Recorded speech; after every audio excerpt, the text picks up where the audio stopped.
nothing to do with the question, so you'd never be able to guess it, because it is not the answer to that question. So I look for it, and what happens every time, it's How do funny, you know which answer you did for that? it's kind of a crapshoot. Less than the like. We're down so Constantly far. resetting your password. It's like, just that last thing he's gotta solve. Sometimes It's pretty funny so though. secure, he can't access his Because I'll- information. It's so Yeah, some secure. of them, I'll click it, forgot password, it's like, oh, what are your security questions, and the question comes up, I'm like, wait, who's my what? I'm like, oh, right, it's just my answer. And so I just put the random answer in, I'm like, ah, man. Green. Yeah, exactly. Oh, sorry. Don't tell. That's great. Where did you meet your spouse? Green. Green. Great. Great, yes, exactly. It's the most security question. I'm going to, John, do you want me to promote you now? Oh, yeah, that'd be great. Promoting. So Nancy's not joining us, right? She just texted me. I think she's on. I think she said earlier in the week she wasn't, but maybe Okay, I'm she's. unmuted, my video And then is off, I'm Jeff. gonna check my audio settings here.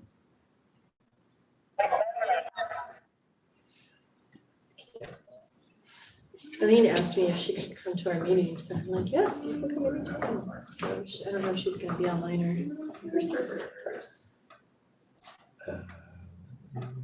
Three is today, okay?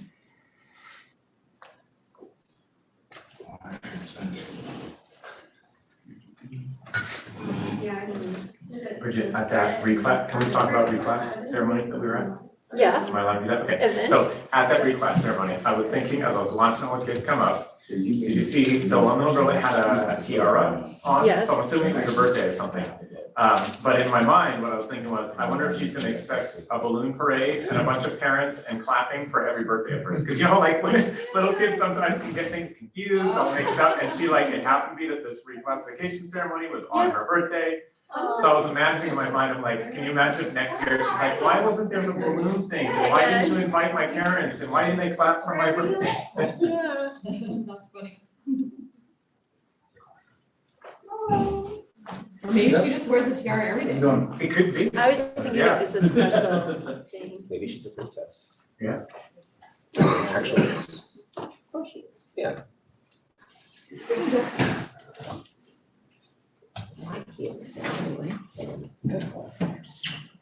Where's my cake? Okay.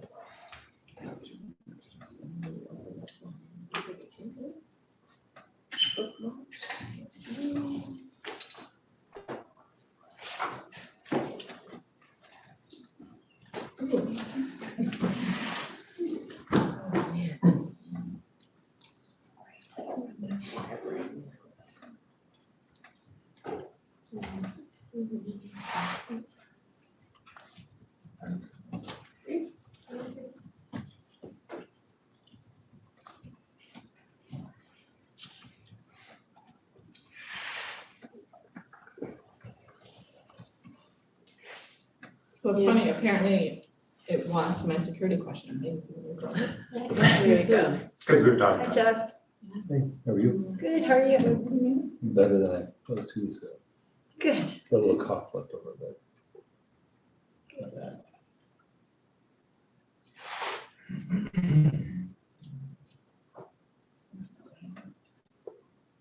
Okay, hey, it looks like it's time. We're all mostly, I think we're here. So if Nancy's not coming, is that right? That's right. Okay, super. Turn that. Thank you. Okay. Well, I'll wait 1 minute because it's 5:59. Now it's just like watching the clock on there.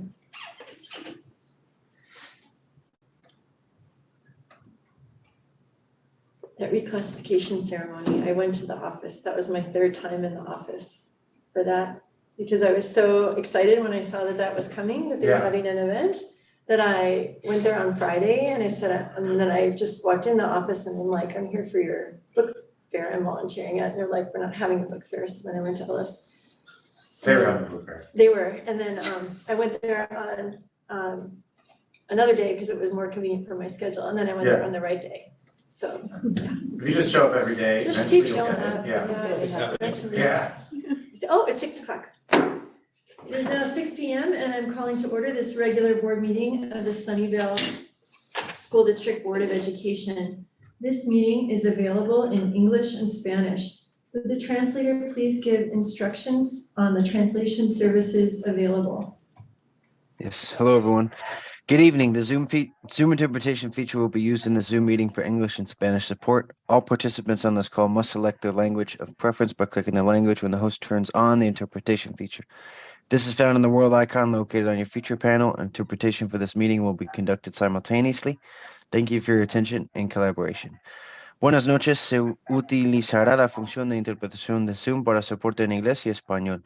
Todos los participantes de esta llamada deben seleccionar su idioma de preferencia haciendo clic en el idioma correspondiente cuando el anfitrión active la función de interpretación.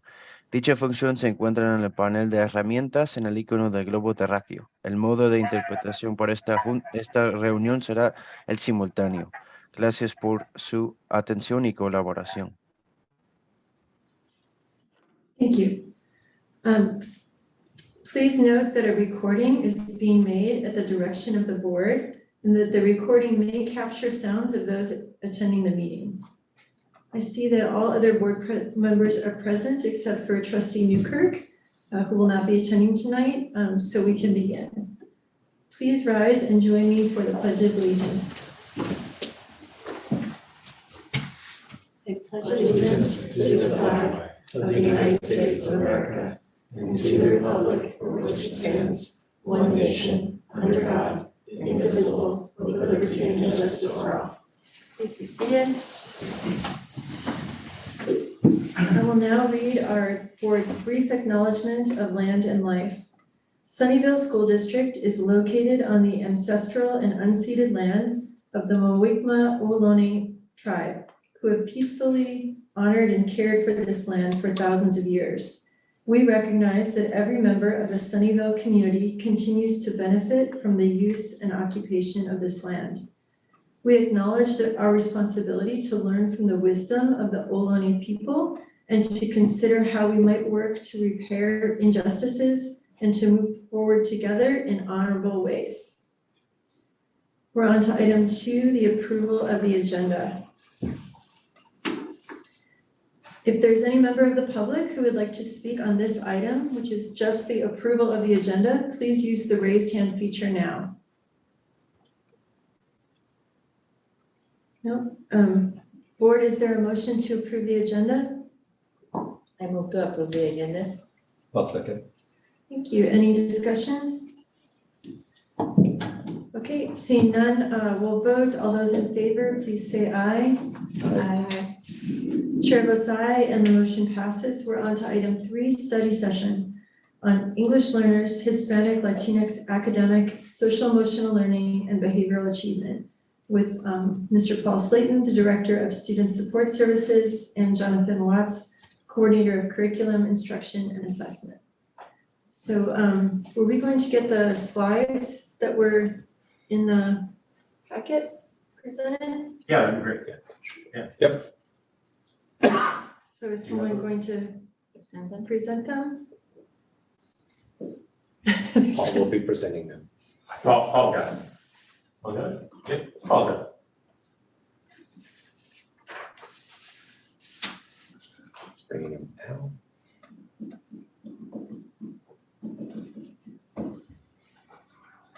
Yeah, he's got it. Oh, Jesus has it. Jesus has it.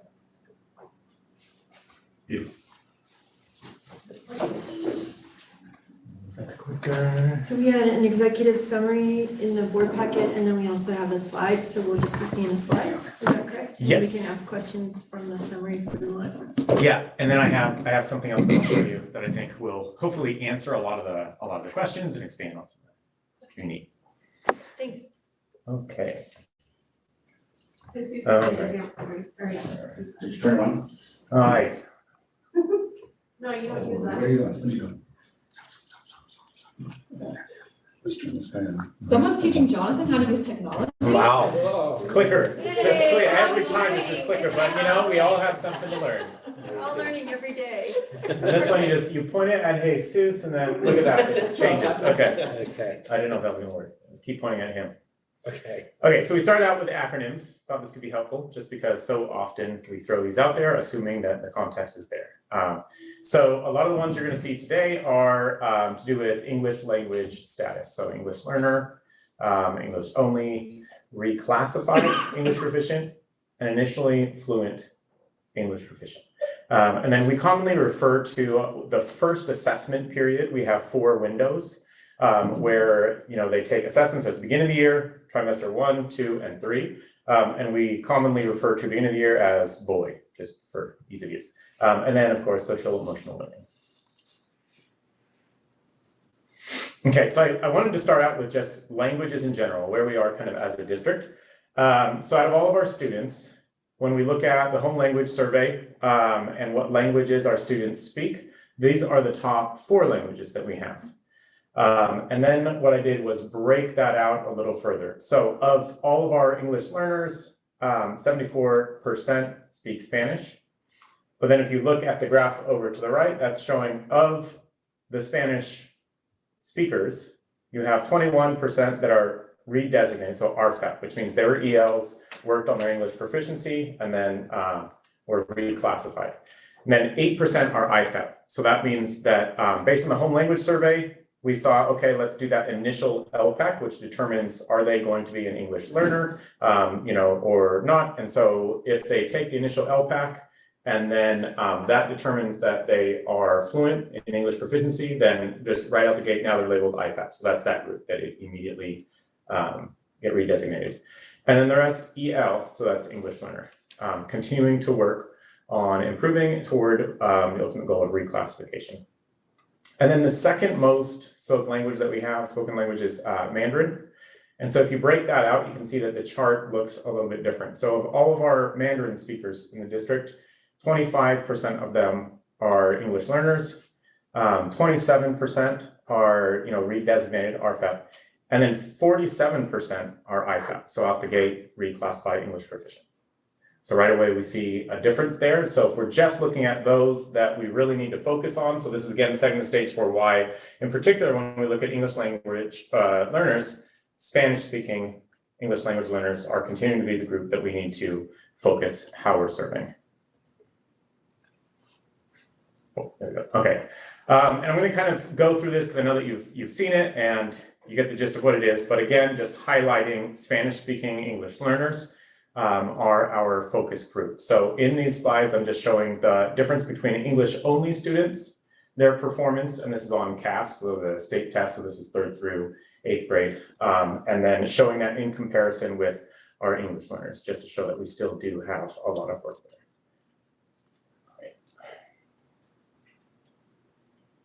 And then I'll just really quickly, so that you can kind of see it, I'll go between the two. So that is ELA, English Language Arts, and then math, so you can also see a difference there. I'm going to breeze through these because we're seeing a lot of the same. You're getting the message. The Spanish-speaking English learners are those that we really need to focus on. And then we're seeing, this is our local assessments, so basically we're seeing the same thing. So across the board in our local assessments, we are also seeing that it is our Spanish-speaking English learners that have the greatest need. So now I would like to show you this. Let me see if I can share screen.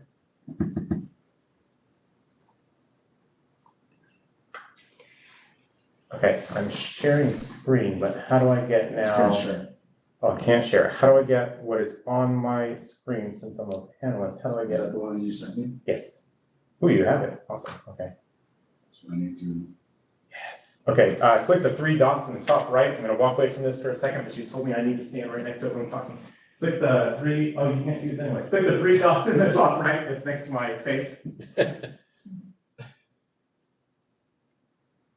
tell if you're clicking on it because I can't see anything yet. And then view, you want to get to view. Yeah, that one. Is it not? Okay, let's see if this will work. Click on one of these, like click on that. Why are you going so slow? What's on there?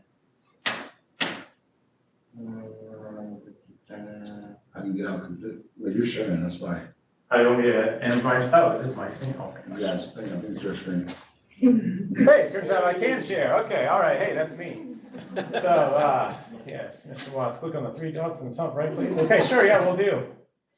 And then we want to go, oh, but I gotta remove my little Zoom stuff that you can't see, that's all in the way. Let's go to present. Yes, okay, great. Okay, this is something that, a new way of looking at data and a new little tool that I just started playing with that is pretty neat. I'm super excited about it, but I feel like I say that every meeting. So I am an excitable person, but this is neat. So what this is showing is, this is CASP data, so state testing, and then the first top graph there is the same terminology that we just used, RFEP, IFEP, ELs, and so forth. So the neat thing about this, I think I can answer a bunch of the questions that you were curious about.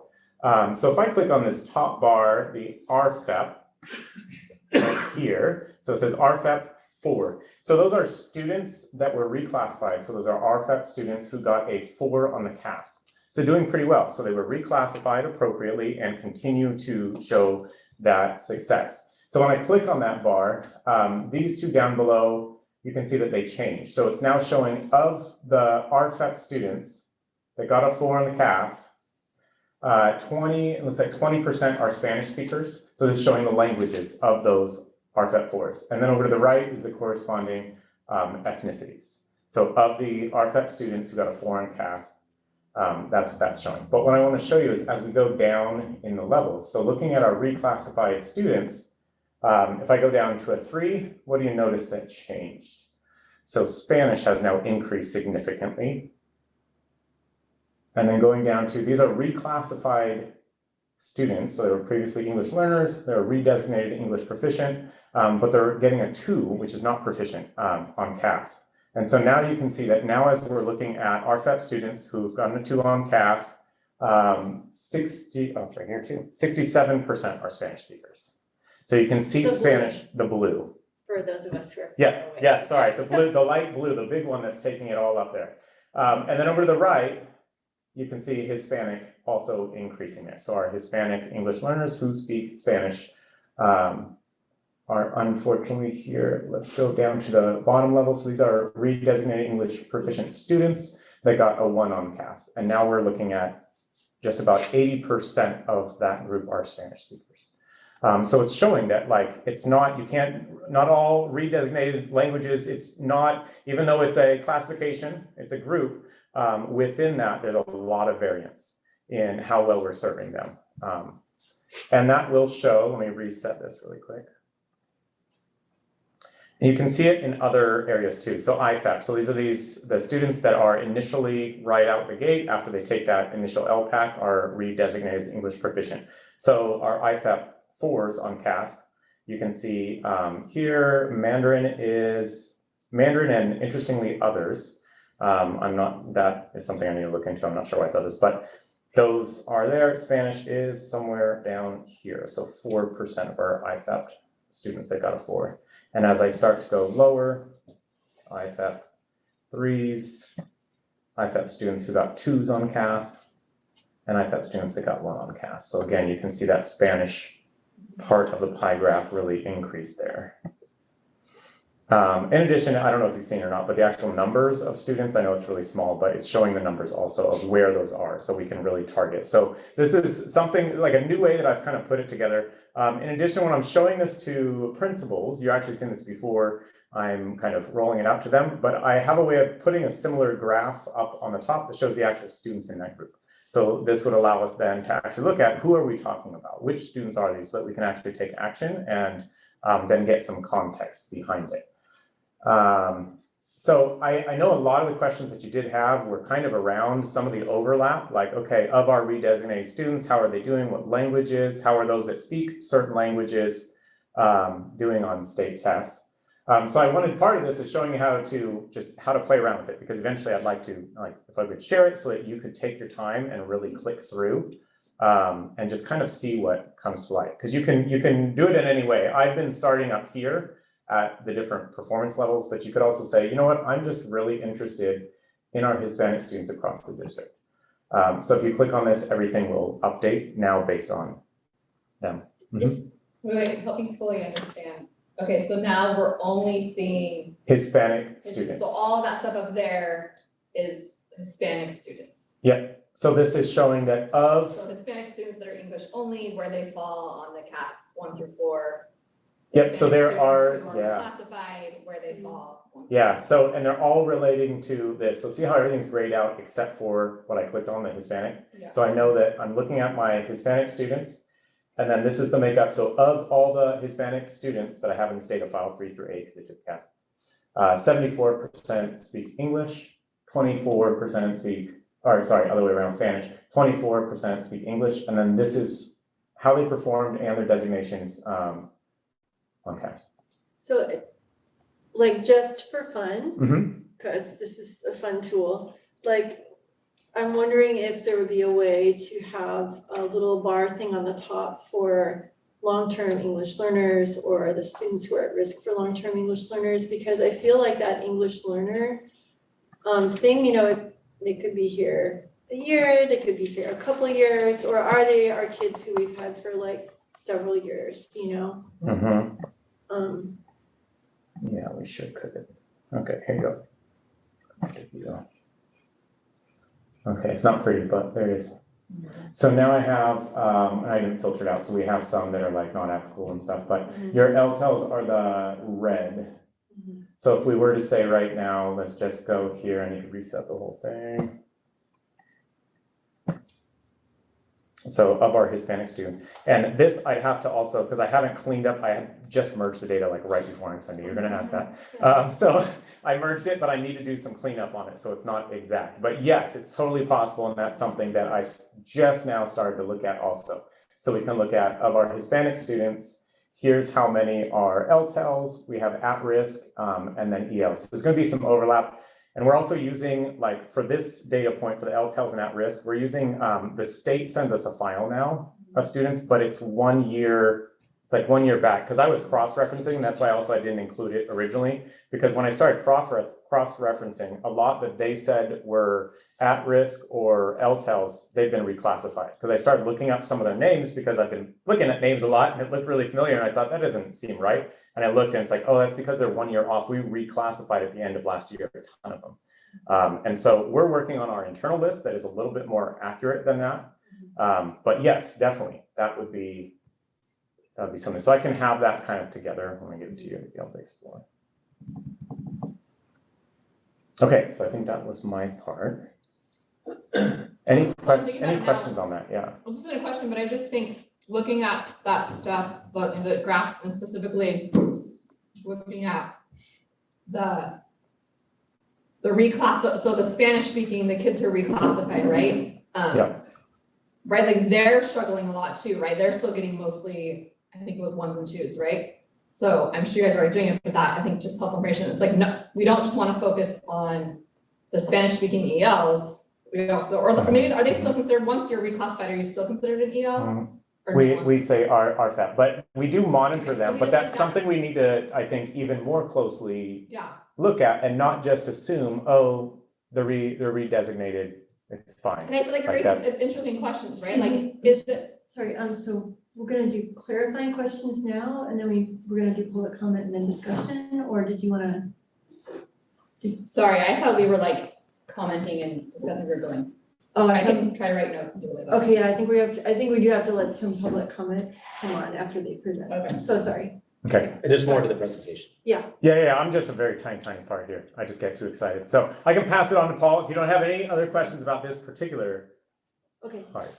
Okay, we have lots to talk about, so we're ready. okay, awesome. Paul, you are up, which means I think I need to stop sharing. All right, you're back. The Paul. amount of enthusiasm John brings to his data is, he showed that all around the office. He's like, watch when you click what happens. So thank you, John. So coming to data as a student services person, I started doing campus student services, and the prevailing wisdom was siloing services. So you would have a student who had an attendance problem, and that means you'd work on their attendance. And it took us years of wondering why these weren't effective to see that there aren't siloed services that exist. If a student has an attendance problem, they're going to have an academic problem as well, and vice versa. So our attendance data, what we decided to do in order to further support that the Spanish-speaking English learner community is the correct community to target with services, we pulled attendance data that I'm now clicking buttons on that aren't doing anything because John's not clicking it. Point at Jesus, right at Jesus. Jesus, would you just push the button for me, man? Please. Please. There we go. So this is our attendance data as of about 2 weeks ago, district-wide, every school, specifically comparing English-only students with Spanish-speaking ELs. If you see on the bottom, the percentage of on track for attendance is what's represented by each graph. Percentage of on track means they've attended 95% of school days. The reason you use a percentage marker is that way it can stay consistent over the year instead of us having to adjust. Missing 5 days by November is very different than missing 5 days by March. One is a problem, one is really a different kind of problem. So going school by school, our English-only students are showing attendance on track behavior. Spanish-speaking ELs are globally lower, but not as far disparate as we see in the academic data. In some schools, the Spanish-speaking EL students are outperforming the English-only students and more on track. And in other schools, the reverse is happening. Highlight schools at Sunnyvale Middle right now, they have increased attendance from this time last year to this year. And we're still seeing that overall, Spanish-speaking EL students are struggling with attendance more often than English-only students. Whether either of those numbers is critical in and of itself is a good question. Really, these wouldn't be a call to action, these specific indicators for the EL Spanish-speaking subgroup. Compared with what we were seeing in the academics, though, it does paint a different picture. Grade level wise, kindergarten through 8th, same data broken out not by school, a little more convenient for us to look strategically.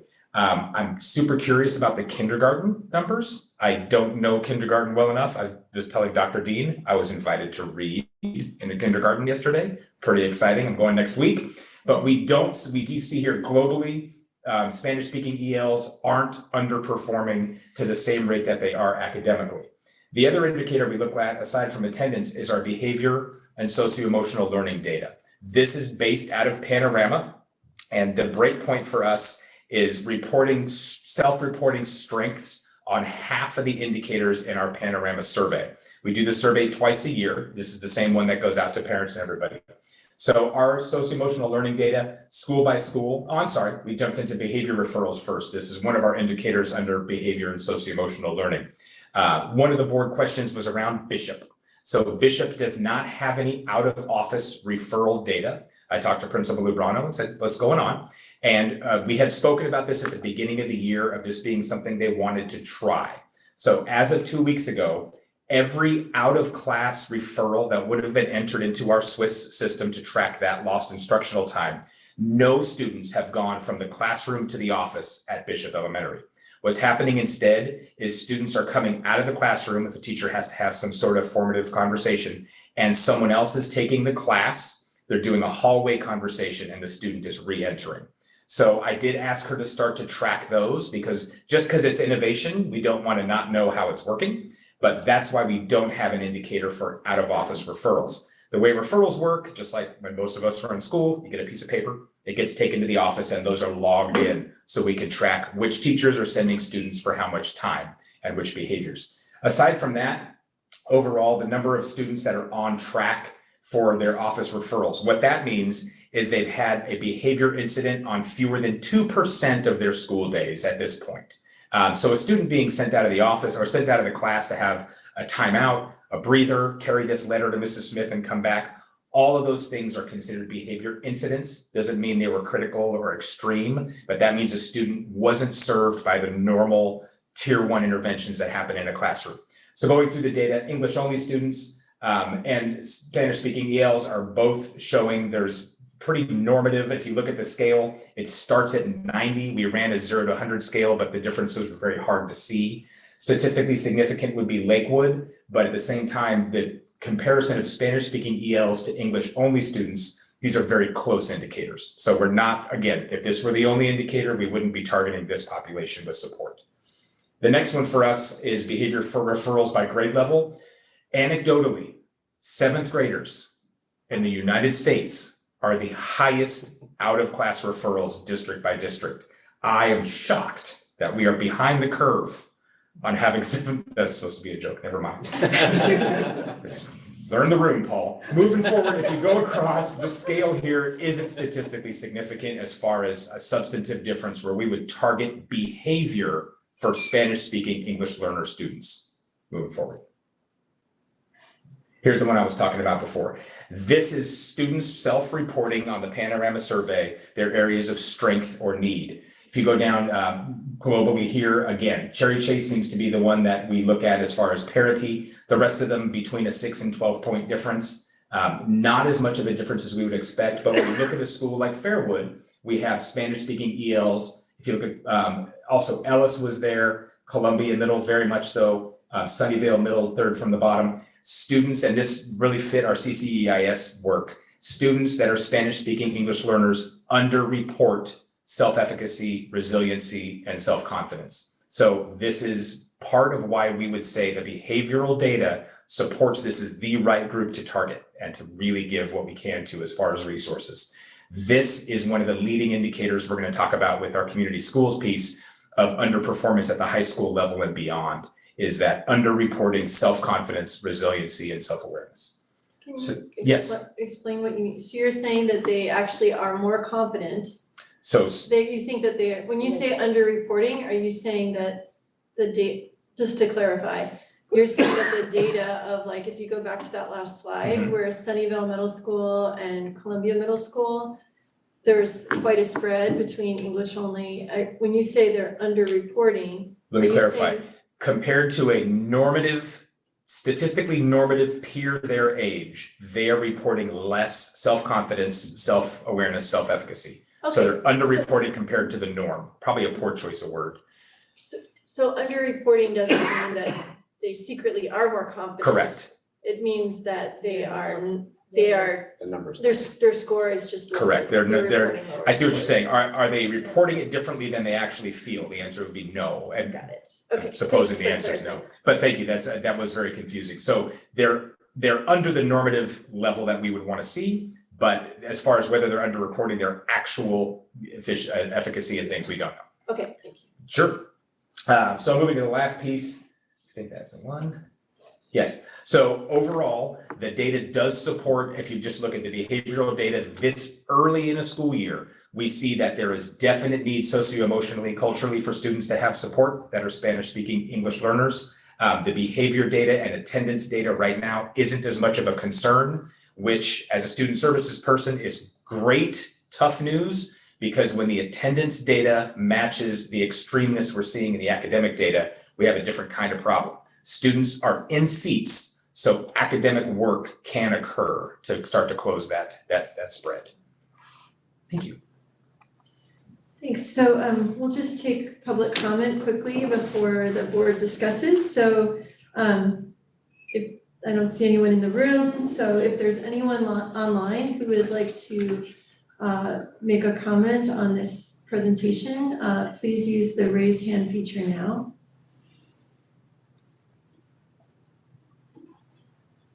Okay, seeing none, board, would you like to discuss? I'm asking this right when Michelle took a bite. I don't want to say, Michelle, you were first, but. You wanna start? Go ahead.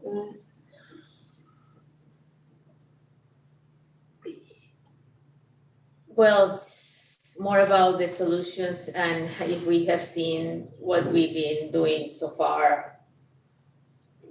Well, definitely seems like we haven't been doing a good job teaching Hispanic kids. So we talked before we are gonna start trying to bring more families last year, but there was Delta variants and COVID and not a lot of things were happening.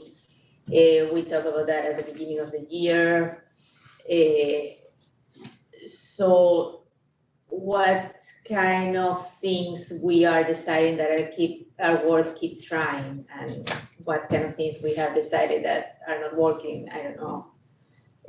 Engaging families, what kind of service we do, what kind of special services are given because it's particularly a community that we don't know how to teach. It might be, obviously, it's not a problem with Sunnyvale, we know it's a problem with California, but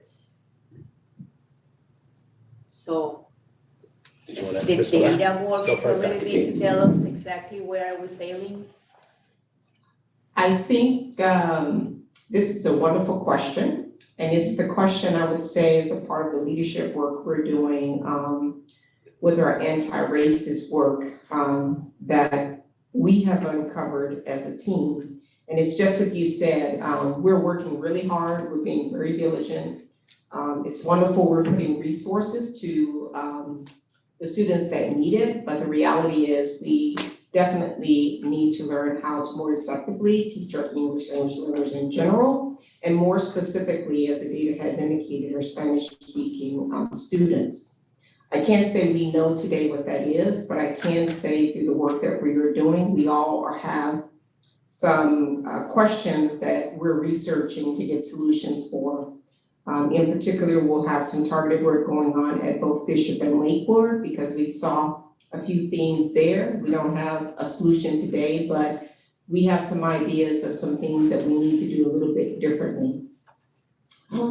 We also, when you look at it from when we remove ourselves from the actual percentages and actually look at the number of students that actually need to be served, we also have to rethink our resource allotment for some of the supports that are needed.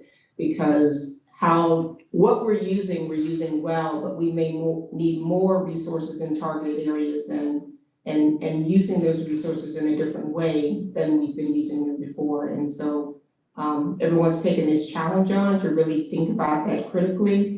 And definitely our instructional practice will also need strengthening. These are some things that we've uncovered. We don't have the magic solution today, but we definitely recognize where we have a target problem.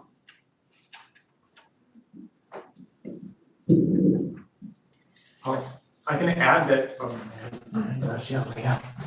I can add that a lot of the different things that we're doing this year also we're trying very intentionally to kind of weave the same thread through all of our meetings and our committees. So like this week, actually, our what we call LRTs are coming up in the relative near future. It's language review teams, the process where we talk about our English language learners and also talk about those that may be reclassified and those that are reclassified, and we talk about their ongoing progress.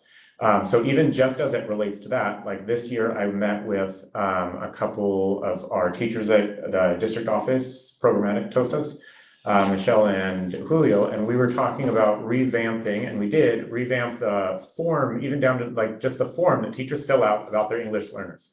And so some of the indicators that we had in the past for student strengths, student areas of growth were varied, and they covered a lot of things that didn't necessarily all focus on language development. And we saw that over the years of using these LRT forms, different things would get added in with really great intentions. But when we kind of took a really good review and looked at those, we thought, you know what, we can do this with more intentionality. So just at the last instructional leadership team meeting, the ILT meeting where the principals, all the principals and administrators come together, both Michelle and Julio had presented on ELD standards and indicators. So they're doing professional development with the principals so that they now have a better lens of strategies they should be looking for when walking classrooms. Similarly, they did this whole year, we're working in the grade level leadership team committees on integrated and designated ELD through math. So tying that all in, even with this LRT form, we've now changed the strengths and growths to actually be the specific language that they're learning in these leadership committee meetings. So it's not just like I've heard it once and then I don't know, it doesn't really come up again. We're trying to intentionally plant this in as many places as possible so that it's almost like sneaky professional development when, you know, the form that you have to fill out anyway reflects the same language of the workshop that you attended a month ago, so that you start to think, I'm starting to see this. And then we even listed like on there the different domains. So some of the different strategies in class and support you could provide for English learners, we're listing on the side also what domain, just to bring again in the top of their head, like, oh, I do these. And then hopefully out of that, The site administrators also will be able to look at like the results of this entire process and go, you know what? I'm looking at what strategies are being used in class, different in-class supports, and I'm seeing actually we're not doing a lot in the listening domain. Maybe like I'm seeing a whole bunch of writing, reading, but I don't see that we've used a lot of opportunities for listening. And so it's really just kind of intentionally weaving the same threads of English learners on the top of everything that we're doing through the committee work, through any of the, because we're thinking, what are the systems? What is, what are the workshops or professional development that's been provided to teachers? What do they have? What do administrators have? And trying to tie this all in. So it's not just a one-off here and there. So that was a long answer, but we're trying to intentionally kind of connect all of this. Some of the things. Yeah, and also in the MPS program, there's different tiers. What happened with the English learners? They receive the first one is in the classroom, then the second one is with the TOSAS. Third one is with mental health. I don't know, how is that working? I'm actually going to, thank you. I'll speak to that more specifically for middle schools. At the November 17th meeting, we wanted to look at comprehensive supports for students. So there's the tiers are the pyramid we're talking about, convenient for talking about services. We don't tier students. So an English learner could be receiving tier 1 support for attendance because they just have general attendance needs, and tier 3 support for academics. Tier 3 support is everything from the TOSA working directly with the student to English learners specific curriculum, ELs being targeted for extra support within the middle school day. There's an extra half hour per day that's allocated for EL support. The question, how is that working, is the critical one. And those measures are the ones John mentioned, and correct me if I'm wrong, that are 4 times per year. So the way we should proceed is that BOY data is where we should revisit to see after the second assessment and the third and fourth. So tiering of academic services is something that's been happening, and that's already going for English learners as well as students in math and ELA. Tiering of mental health is the one that we'll talk about a little more in detail later tonight, actually. Cool. Michelle? Yeah, before I go to the other questions from previous, I think just a piece I want to add on with Isabel's question, which I think is a good question, and it's not like an easily answered question.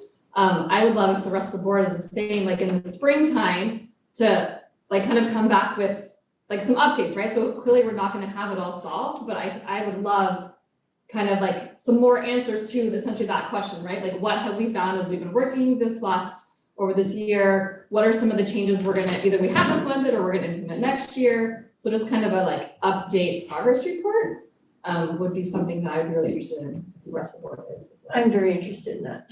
This update study session, that'd be great. Yeah, and I think since this is our biggest priority, Yeah. it's our priority students, I agree. I want to build on a little bit of what Tasha said and Jonathan said and talk about the anti-racist work that we're doing. What that's challenging us to do is, so we've identified a problem, a significant problem. What it's challenging us to do is to resist seeking a solution, which is really, really hard because it's an urgent problem. But the typical pattern in education, maybe in any kind of problem, I don't know, I'm in education, is to seek that solution without sitting in the challenge in the middle of like, let's really grapple with this. And what the anti-racist work is challenging us to do is to examine our individually, like so me doing this work on myself, Dr. Dean, Jeremy, all of us to do it for ourselves. Like what are our big assumptions that are preventing us from doing the work that we know we should do, and start taking some smaller risks. Not big risks, because sometimes those are too scary and we're afraid to do them, but to take risks as we really try to, because the typical pattern would be, oh, there's a big problem, let's create a program, and the program would have some marginal results, probably positive, but not really get at the big results that we want to have.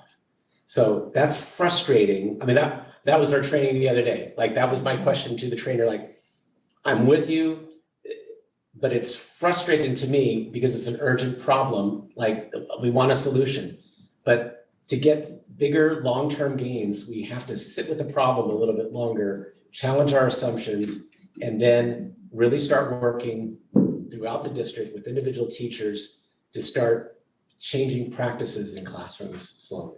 I don't know if that makes sense. Is it possible though, I mean, I understand what you're saying,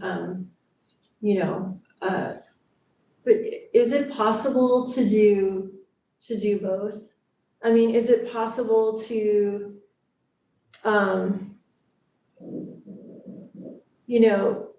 to react to the, because it is an urgent problem, is it possible to react to some of it, but to recognize it's a huge project and that we need to go for the root cause? Because the fear I have is that because it's such a big problem, that if we say, well, we're gonna work on this incrementally, which we absolutely should, the middle schoolers, I mean, are just, they're left hanging out there. We're not gonna get to them before they get to high school. And the 6th grade numbers on this report, which is not just academics, is, and there, we still have some time with them, so, I mean, what I'm thinking of is, and like, not as a, like one solution, but like, it makes me ask those questions, like, do we have an EL coach for our middle schools? Are our middle schools, like, is there something that we should be doing, like when we think about our summer schools? I know we had the summer school presentation and there was some talk about planning for summer school, but like the idea of academic recovery as summer school and not just enrichment and, foot in the door. Like, I mean, if we had the kids who are that far below grade level in 5th or 6th grade, like in theory, we could dramatically intervene with them, in an extended time program or something like that. And I don't know what it is, but, and I'm not saying that that's the only thing, but it was just like, I was just thinking, like, we can't just let them go because we're not gonna get to them because I think that's a fair question, and it's not that we're not doing anything. Yeah. I mean, everyone's working the plan really hard Yeah, at all of their schools, and we could come up with some, for example, summer intervention programs. If history is any predictor, we would get some marginal gains, which would be good for the kids who had the marginal gains. What we need to have is more comprehensive solutions. So Right. that isn't to say don't do that, because that's better than not doing it. But we also have to do this work where we're really looking at more comprehensive solutions. right.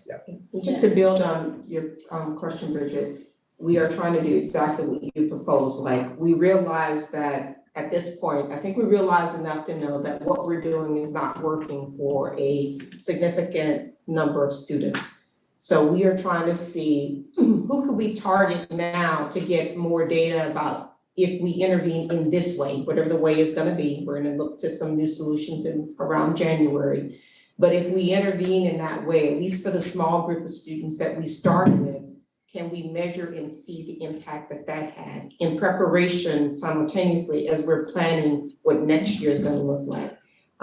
In addition, trying to do a sandwich approach. I know typically for our district, we've kind of had a targeted focus in particular on our kinder through 2nd grade. And so we're also trying to be more intentional and think about those 5th graders right now who will be going to the middle school program. So we are looking district-wide, some of the challenges and what it looks and feel like from campus to campus is a little bit different, but we definitely recognize we need some target groups in different places to see what's working so we can share what's working and then kind of grow and expand what's working in more places with a little bit better intentionality.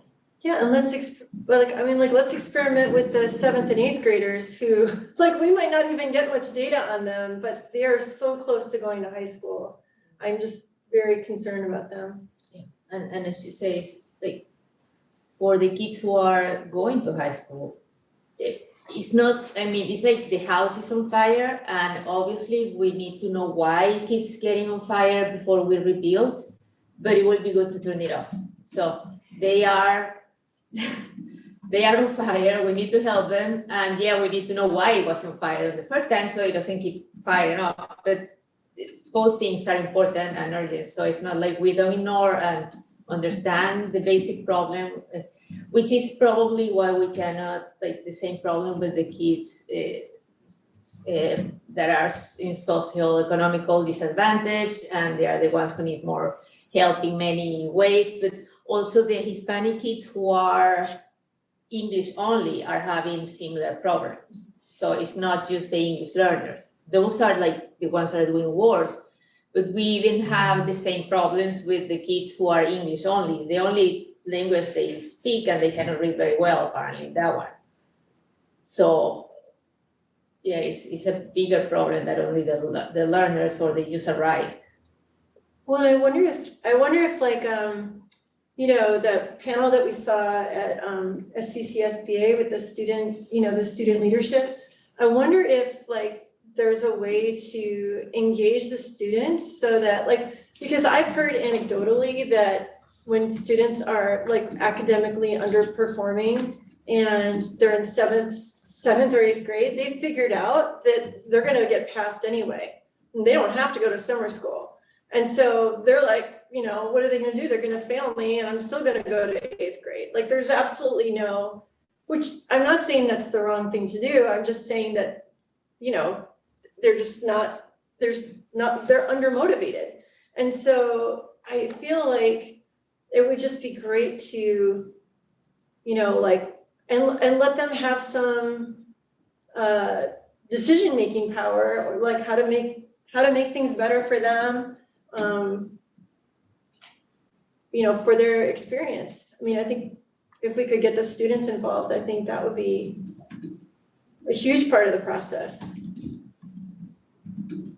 I would say that was something I was kind of thinking about, like when Mike was talking about the, you know, sitting in this space and like wrestling with it, which I think staff is applying to, but that piece, a big piece of sitting in the space, right, was also part of like the, you know, design thinking is going to, right, like you don't solve the problem for whatever user group, right, anything, right, like going to, right, so going to the students, going to their families, engaging. So I kind of made that note, and then I was thinking about, which reminded me when you said that too, Bridget, was like I was talking to a counselor, like mental health stuff related, right? If a kid is freaking out, right, a lot of times parents, like you try to come in and like solve the problem, but she was like, engage them, say, hey, what will help you to calm down right now, and help, kind of, what you're talking about, like help them have ownership. Anyway, so I just was like, I mean, I knew it, but like reminded of that principle, which I think is the same here. Like, how do we, you know, when we're sitting in this space, right, bringing them in and helping the students and families have ownership of like, let's all work on this together. And then also I'm channeling Dr. Benson, I think, here when I say also work with the teachers to find out what they need to serve the students better, or what we need, what I need to help me to serve the students better. I think we're being really cognizant of the language we use around whose challenge it is, and blame, right? So that's something I'm working on personally is what can I do? How can I help teachers to serve students better? How can I help our system to serve the students better? Yeah, that's great. Yeah. If there's more on this, I'll wait. Jeff, you can say something. No, go ahead. Well, I'm just gonna jump to my previous thing, so you got a thought. Okay.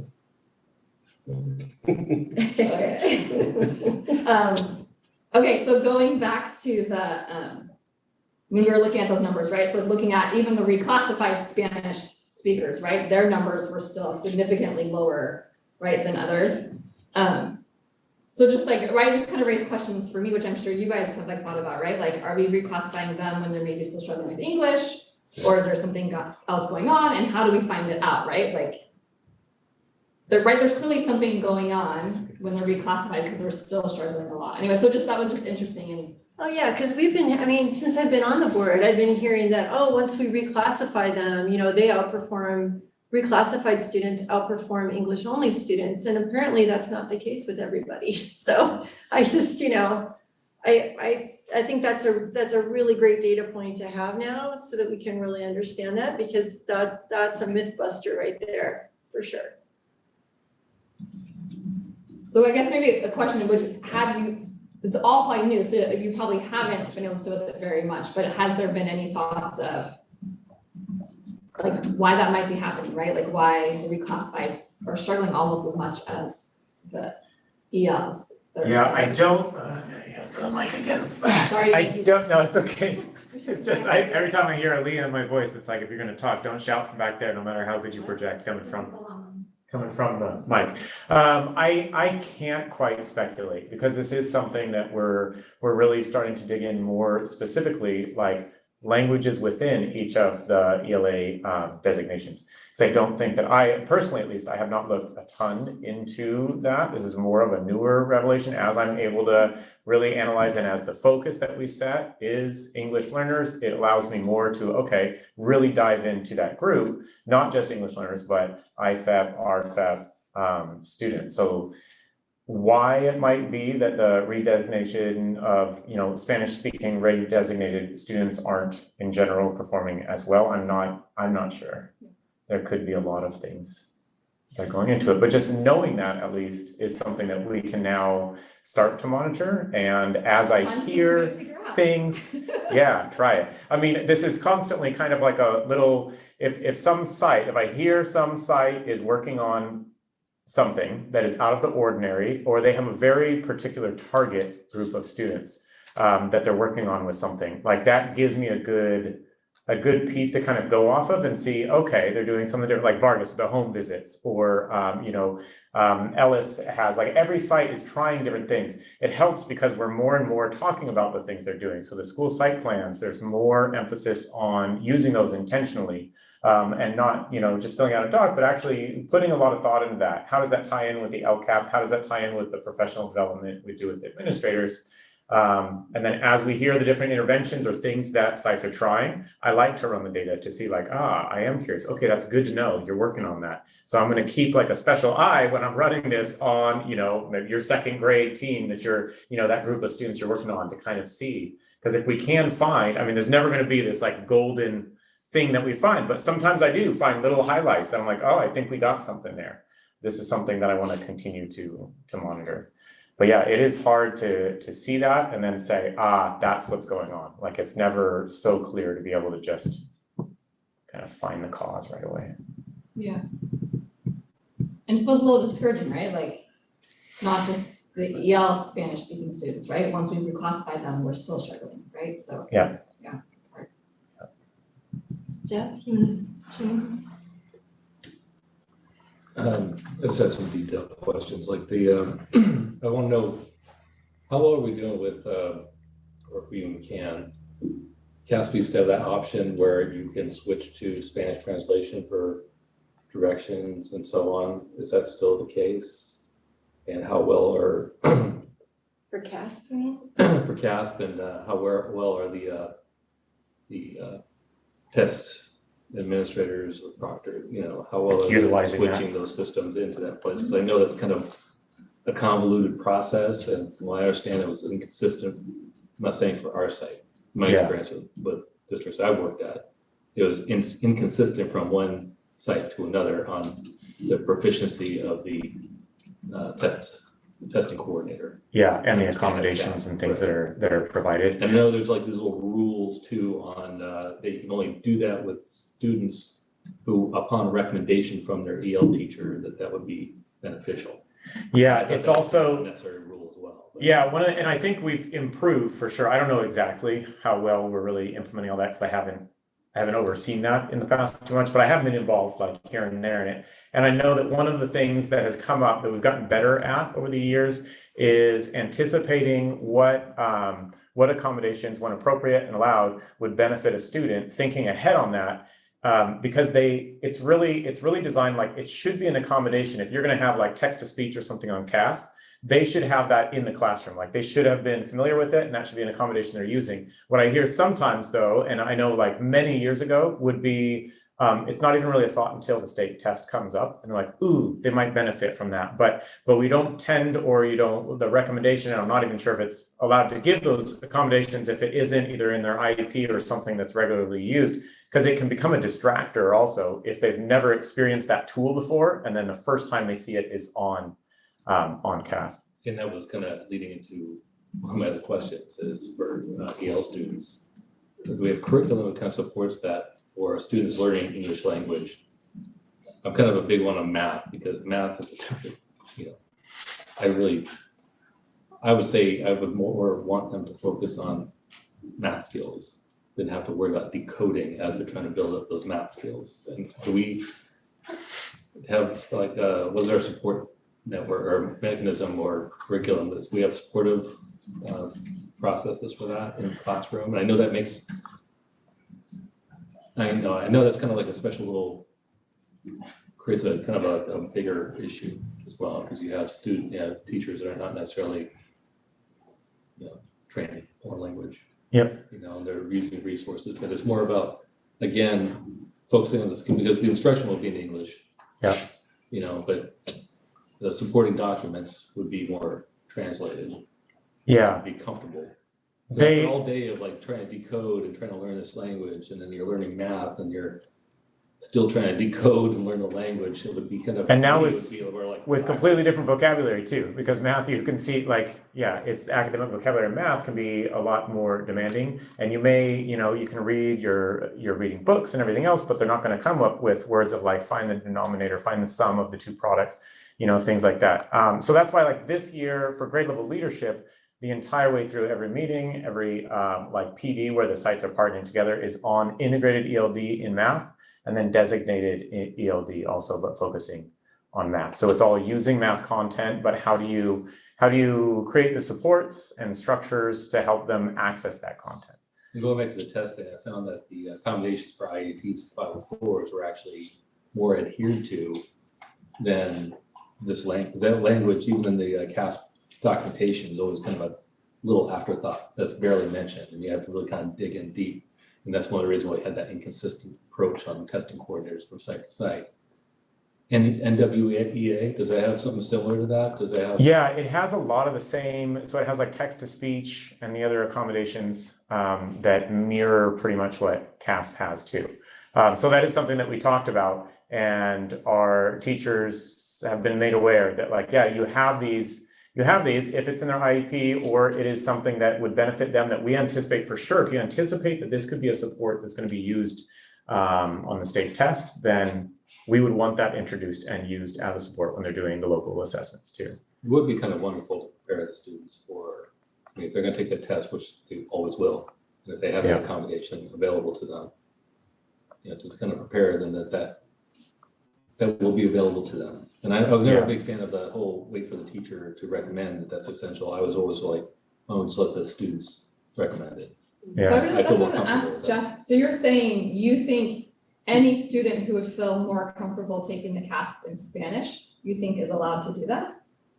Well, no, according to CASP documents, and you can correct me if I'm wrong on this, what I read, and it's been several years since I've done this, but they said that you can only turn that accommodation on, and this is, the state is kind of behind. I mean, I kind of like the fact that they have that accommodation, but I think the last time I checked, the accommodation was only available for Spanish.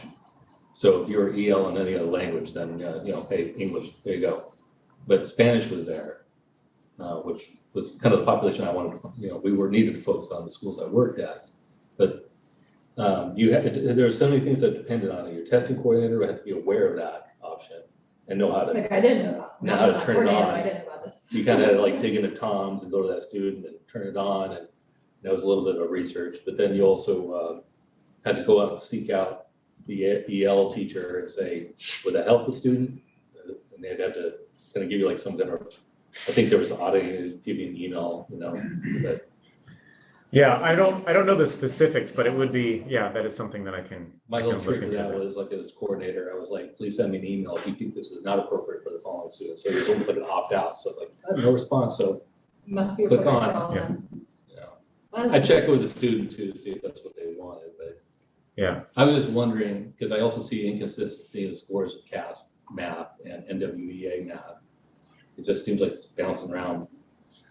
I can't tell what, almost like in some schools, it seems like NWEA is more rigorous, but then other schools, it seems like CASP is more rigorous. But the scores are pretty appalling. Yeah, across the board, both And in my assessments show experience in need. education, I just don't like the whole parents cram English down their throat, even when I'm trying to help them develop their math skills and, you So you're know. talking about like a sheltered math class? Or like A a shelter math Spanish class, I think there's just tools that we can Bilingual. use to, you know, prevent the students from feeling like they have to decode all the Mhm. time and develop. And if they just focus on the concepts on how to build the math, you know, as years of your developing English become fluent, and we're getting shoving English down their throats constantly in all aspects, I almost feel like in math is lost time. Because like you were saying, it's not necessarily the standard English language. Yeah. And I think it would be more approachable if they should just at least relax and go back to their native language and try to decode math from there. I mean, that's a whole nother decoding process. Yeah. And then we can focus on trying to merge the two, you know, but not let math become lost. Yeah. But I'm probably preaching to the choir too. I'm just wondering about those little details, you know, with the coordinators. Yeah, I can look into that, because that is something that we should be aware of. Well, I think when Juntos would have new people last year, Principal Ibarra said that for the first time last year, they invited some of the newcomers to go into the Juntos class. And they were immediately, you know, successful and in terms of, you know, feeling more confident and, you know, learning the academics in both languages all day. It was a softer landing for them, you know, academically and socially. Well, I think we're at the end of 7 o'clock. Did you want to continue for a few more minutes, or do we want to everybody say a last final thought for now? Because I know we're going to be coming back to it. It's going to be a continuing conversation, but anyone have? I would say just a random question to get the data later with, when Jeff was talking about that, and then Bridget, was you who just mentioned San Miguel? You were mentioning this, right? Yeah. Anyways, it made me just think about, that would be an interesting data piece to look at, like how are the EL Spanish, but like maybe not EL, like EL/Spanish speaking students in Juntos doing in math, right? Are they doing better in math? Like that would be interesting, yeah, Jeff, like. As they get into Is middle this school. idea Jeff's talking about, like, is that actually possible? I mean, there's lots of other factors that go into it, right? But that should be an interesting data piece Yeah, to okay. see, and But maybe like- when you pull it, like share it with us or share it with Mike to share it with us.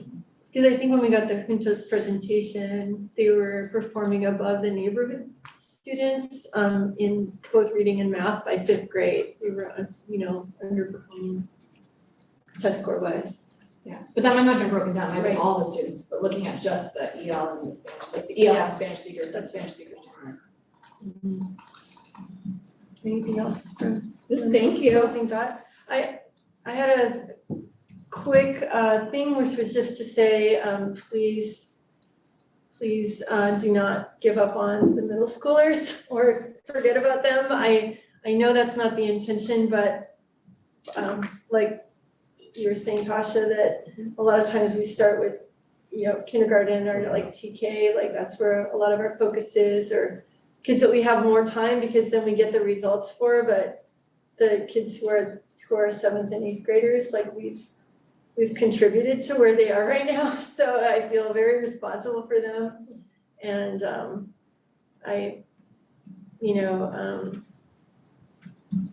yeah, maybe that's where some of our shorter term impact is for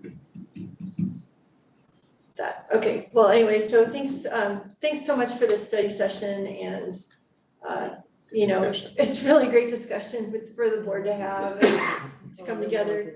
Yeah, the data collection, all the work they did on that. Yes, so helpful. I mean, we couldn't have had this discussion without the data, because it just makes it more meaningful, and there's no blame, it's just trying to get a deeper understanding, so really appreciate it. So thank you very much. Board, do you need any sort of a break before we go on to the next item? Okay, yes? Okay, so we're gonna take a 5-minute break. And we are going to reconvene at 7:09. Thank you. 7:09, not 7:10. Not 0:10, 09. Yes. Yes.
Okay, whoops, I'm off. I'm on, okay, it's 7:09 and we're calling back to order the Sunnyvale School District Board of Education meeting.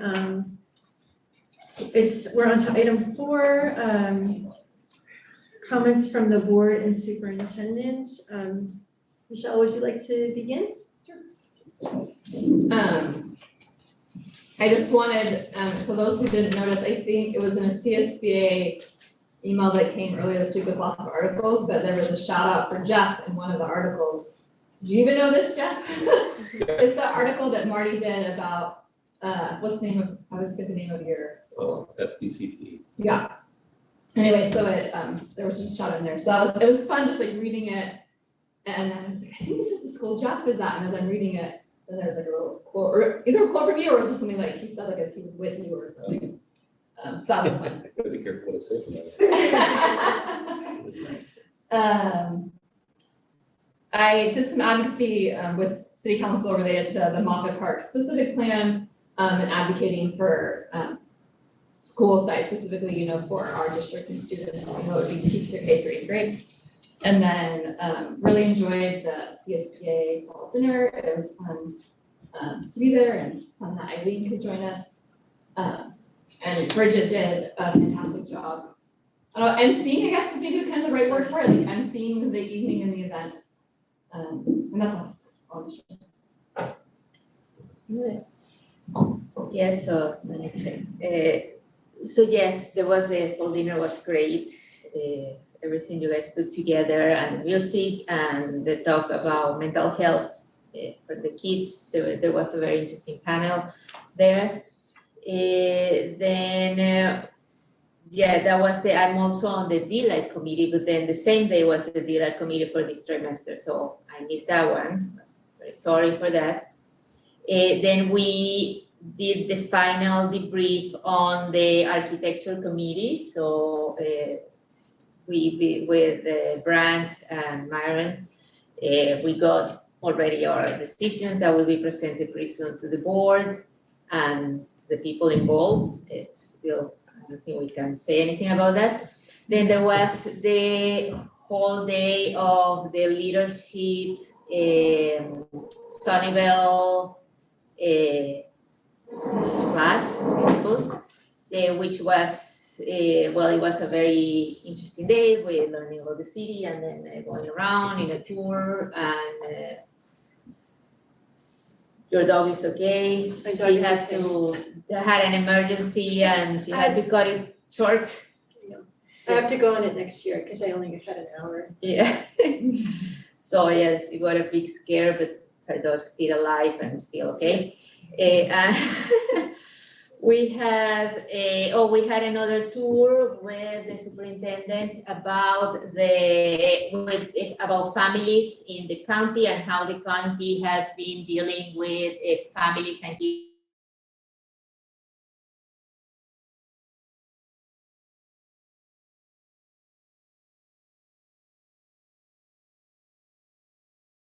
Ask for better services for the shelter in Sunnyvale because there are so many possibilities that the county is supporting for kids and families outside Sunnyvale, but not in Sunnyvale.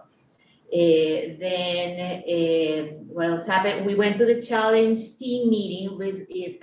This was in person, and it was we had a lot of insight of services and social services for kids and kids at risk and kids in low income community, and a lot of the services that are provided.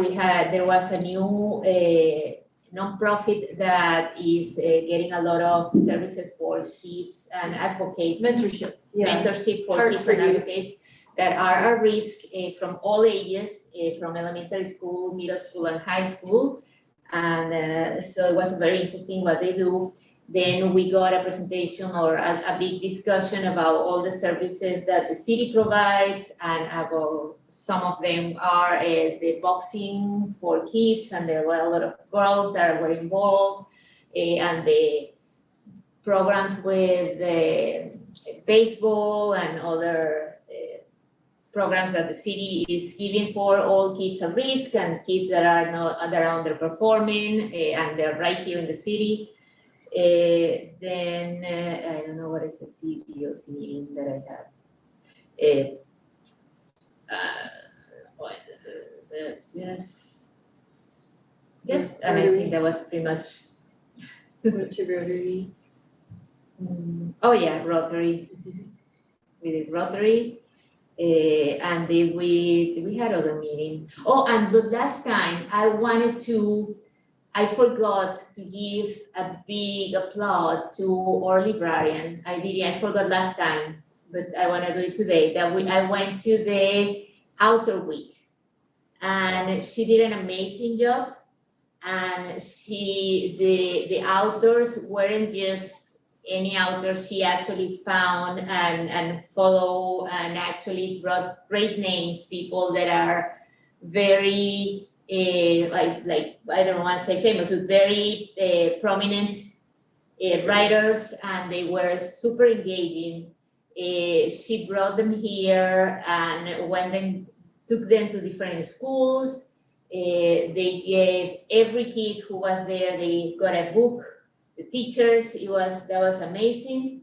And she was saying, and I think this is an amazing thing she's gonna do, she's planning something for the middle school that didn't have it. The kids who had it were every elementary school student that we have in the district.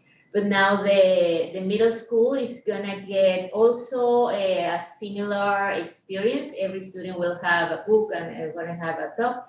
And this Author Week is gonna be with poets that I think is very appropriate for middle school kids. So kudos for that. And Rachel Bross. My Huh? librarian's name is Rachel Bross. Rachel Bross, yes.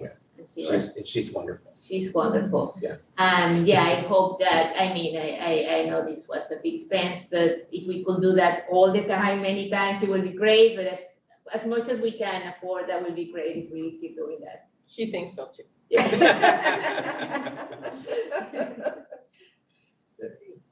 Okay, so I sent my packet comments in, just be aware, save the date for last week in March is likely when the Sunnyvale Education Foundation is gonna have their annual event. They got the districts we don't have a board meeting, and I don't think the district has anything going on. So they haven't firmed up the date yet, but in theory, it's probably gonna be the last week of March. And then the other thing was, I went to the county's teacher appreciation event, and that was just great. You know, I got to see our CMS teacher, Lindsay, is it Choi or Che? Choi. Lindsay Choi.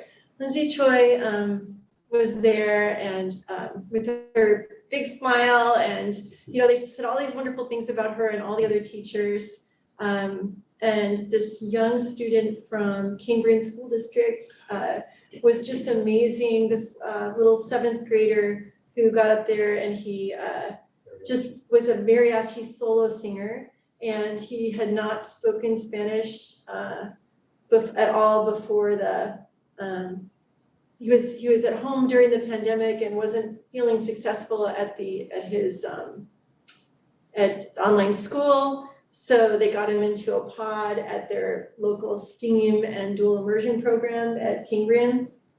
And so he just picked up Spanish in middle school and started singing, and the family and the grandparents are so excited. So it was just so fun to chat him up and hear his story, and then listen to him sing because he had a lot of flair. So that was fun. And then also got to see students at the fall dinner. The Sunnyvale Middle School students were amazing. They were just playing these cool jazzy tunes, and they just it was just you know, you had professional musicians at a party, and I just thought they were so cool and so great.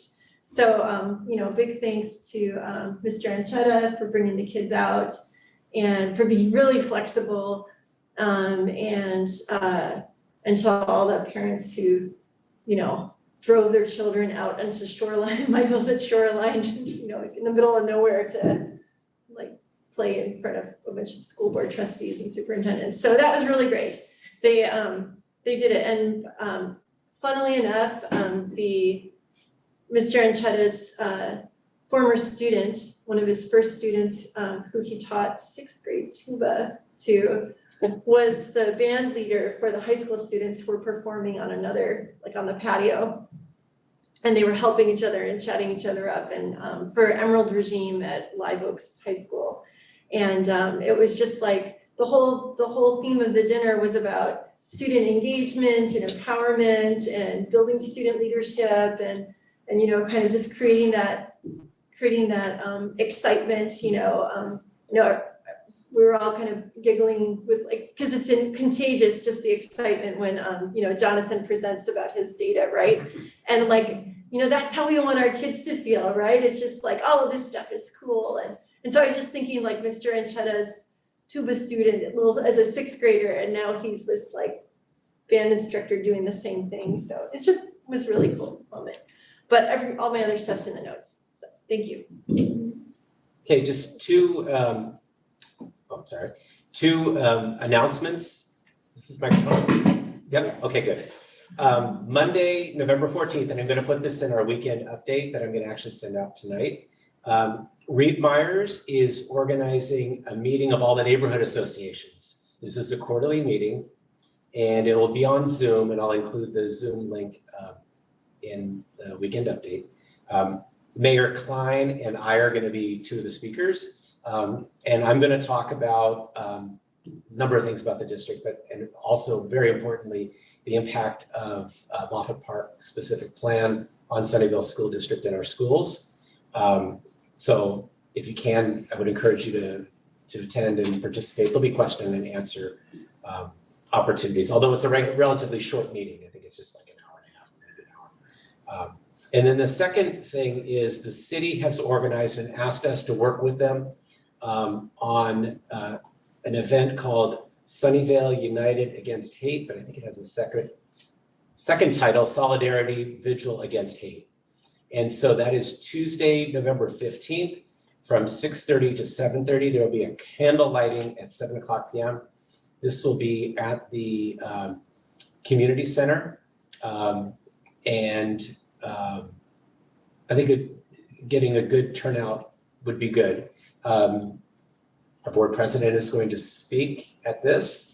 And they actually originally were going to do it on the 17th, but when they heard that we were going to have a board meeting that night, they switched it to the 15th. So anyone who can attend, that would be great. I'll be there. Some of our staff will be there. And I think the more community that attend this to stand out and share a common voice against hate and in favor of solidarity, the better. So those are my announcements. Thank you. Okay, so item 5 is comments from the Sunnyvale Education Association, sorry. Seeing no representative in the room, if there is an official representative online, please use the raised hand feature if you wish to speak. No? Okay, seeing none. Item 6, comments from the California School Employees Association. Seeing none in the room, if there's an official representative online, please use the raised hand feature if you wish to speak.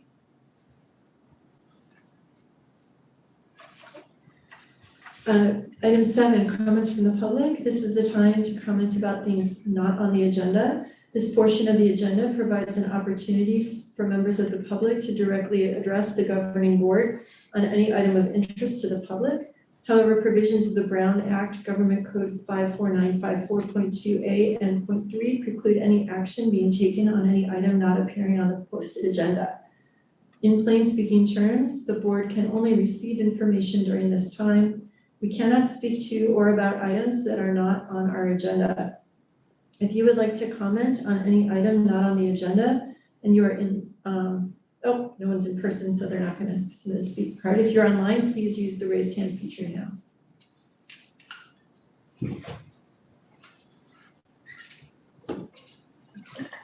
Seeing none, item 8, review and discussion. 8A is mental health and community schools discussion and update with Mr. Paul Slayton, Director of Student Support Services, and Dr. Tasha Dean, Chief Teaching and Learning Officer. Hello again. When I get excited, I accelerate, so I'm gonna try to slow down and not, don't help me, Jesus, I can do this. Thank you.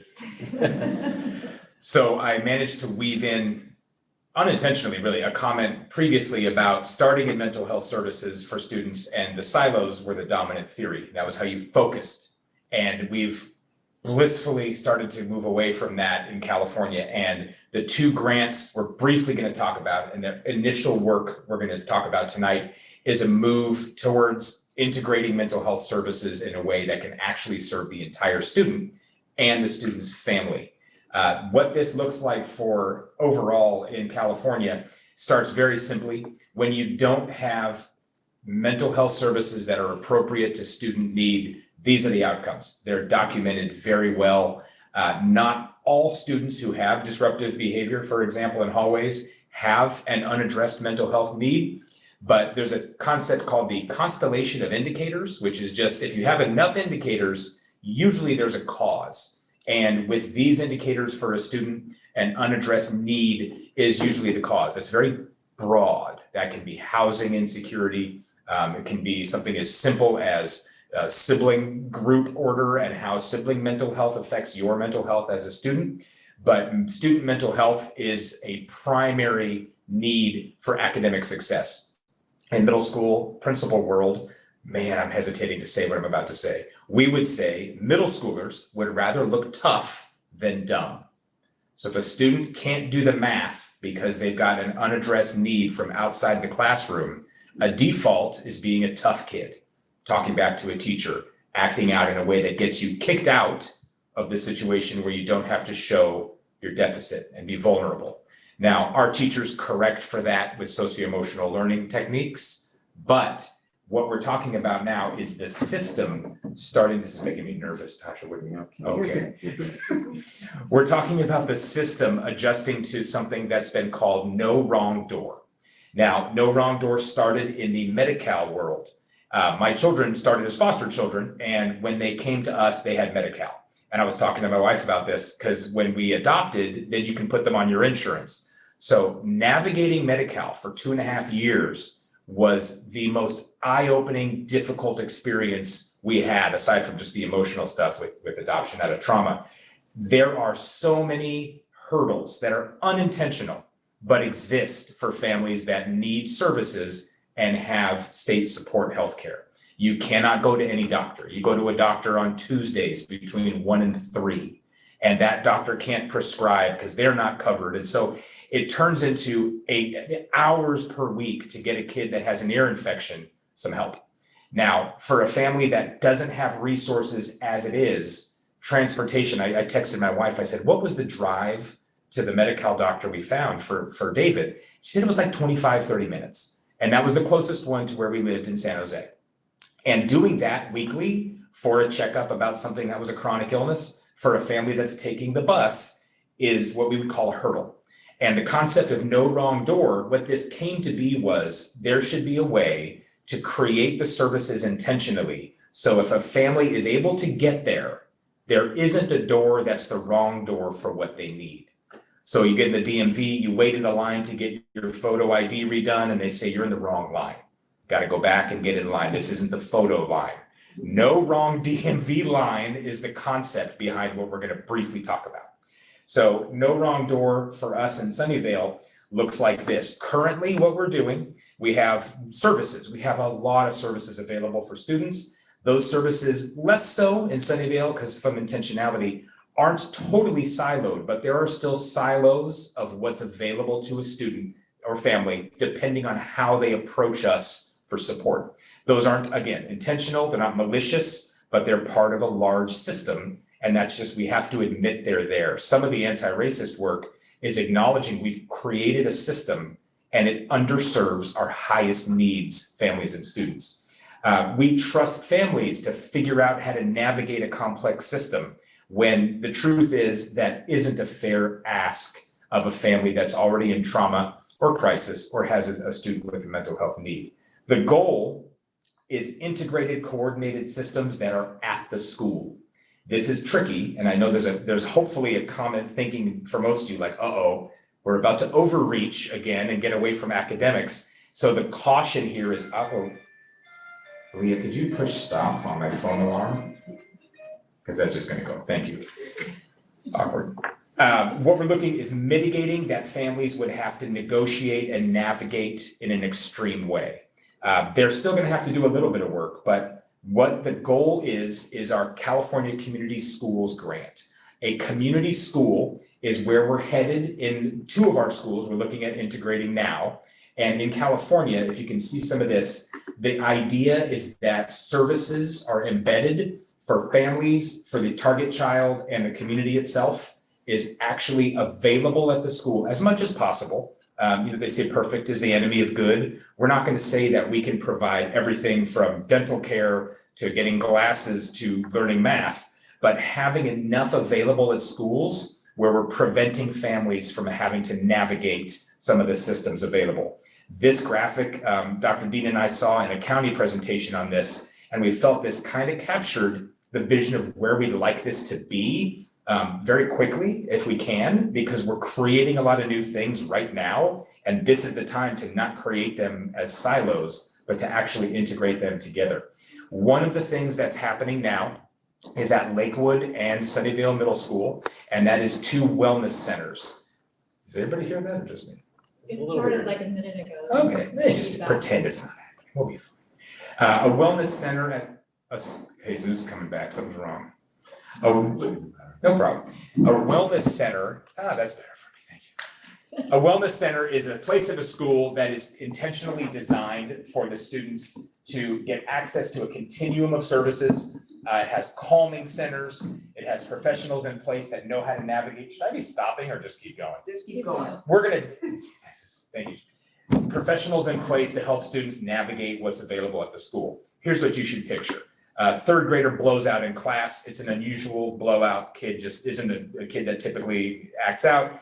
He or she is aware there's a wellness center. It's something that's talked about by teachers. It's staffed by a liaison and an outreach person. Student goes to the wellness center, has a place to de-escalate and calm down. After that occurs, the wellness center people have good assessment tools in place to find out what's going on. If what they found out is a simple example, my dad lost his job and I'm terrified. Now, obviously the kid wouldn't articulate it that way, but people knowing to target and find out what's happening, then having someone available to inform the parent of what's going on with the student, equip the parent to deal with it, your child's dealing with trauma, and then the gold standard would be what's available at the school to shorten that parent's job search, to get resources, not that we provide it, but to provide a resource for, hey, we notice this is a need. We actually have somebody you can call to talk to. We have somebody that's available to walk you through this. The number of things this can solve for high needs families so that kid can re-engage academically is massive. Wellness centers are adaptable, meaning we're not going to have the same one at SMS or at Lakewood, not just because of age level, but the goal of the community school is that the wellness center's available resources reflect what the community has to offer. We aren't generating resources as Sunnyvale. We are connecting them to kids at the school site as much as is healthy and realistic. This is brand new, so to say this is up and running would be completely not where we're at. Where we sit now, both facilities are there, they're dedicated, their furniture is I think each site has half of the furniture built and installed. The other half is purchased by Santa Clara County and is on the way. These are not staffed. We've sat on 2 interview panels to staff them. The county will staff these for us and manage those employees, but the employees integrate into the faculty and with the principal. They go to all of our PDs, they participate in site meetings, but they're actually Santa Clara County staff. So there are so many things that we don't know how it's going to look yet. For both principals, they're frustrated because they wanted this going strong day one. And I hear them and they understand there's things outside our control, but they want to see this working. So they're not sitting empty. They're using the rooms right now with existing social workers, and kids are still going to get support, but it's not where it's going to be, hopefully, by the time the Christmas break or the winter break comes around.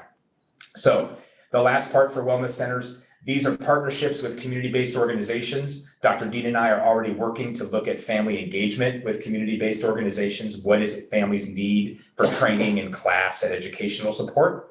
Again, they're staffed with at least 2 people. That's the model we're adopting for Sunnyvale, for Lakewood and SMS. Open throughout the instructional year. No idea if it would be open during the summer, but it's available every time students are on campus. The Wellness Center is open and staffed with the county folks. The calming space is, if you've heard this, is kind of the trend. And there's a term I swore I wouldn't use, but I heard it in a county training, and I think it's hilarious. They want this to be an emotionally nutritious space. And I went home and said, honey, have you ever heard this before? And my wife was like, it sounds like it's not a thing, but it's a thing. Cause like when you walk into a space, I can't use it again. I'm just not gonna. But a place that's created and it's not a classroom is what we're talking about. When you unpack emotionally nutritious, there's no desks and rows. There isn't a whiteboard with text on it. The things that are school aren't there. It's a quiet room. It's got quiet music playing. The lighting is different. The furniture is different. And it's intentionally designed to not feel like a class environment. The reasons are obvious. If the kid triggered in class, moving them to another class is not a good goal. Okay, and finally, that they're able to assess and utilize very specific data. Otherwise, this becomes, and we had these before, becomes a place where Mr. Smith is there and the kid loves Mr. Smith because he's got good snacks, and the kid blows out and goes and hangs out in the wellness center. That isn't functional. It doesn't bleed off any energy for this child and get them back to the classroom. The reason they're there after they calm down is to assess what's going on and align services. So overall, those are the 2 grants we're currently participating with. One of them is for community schools. One of them funds the Wellness Center. And we're at the planning stage for the California Community Schools grant and the implementation phase for the Wellness Centers for both. Dr. Dean.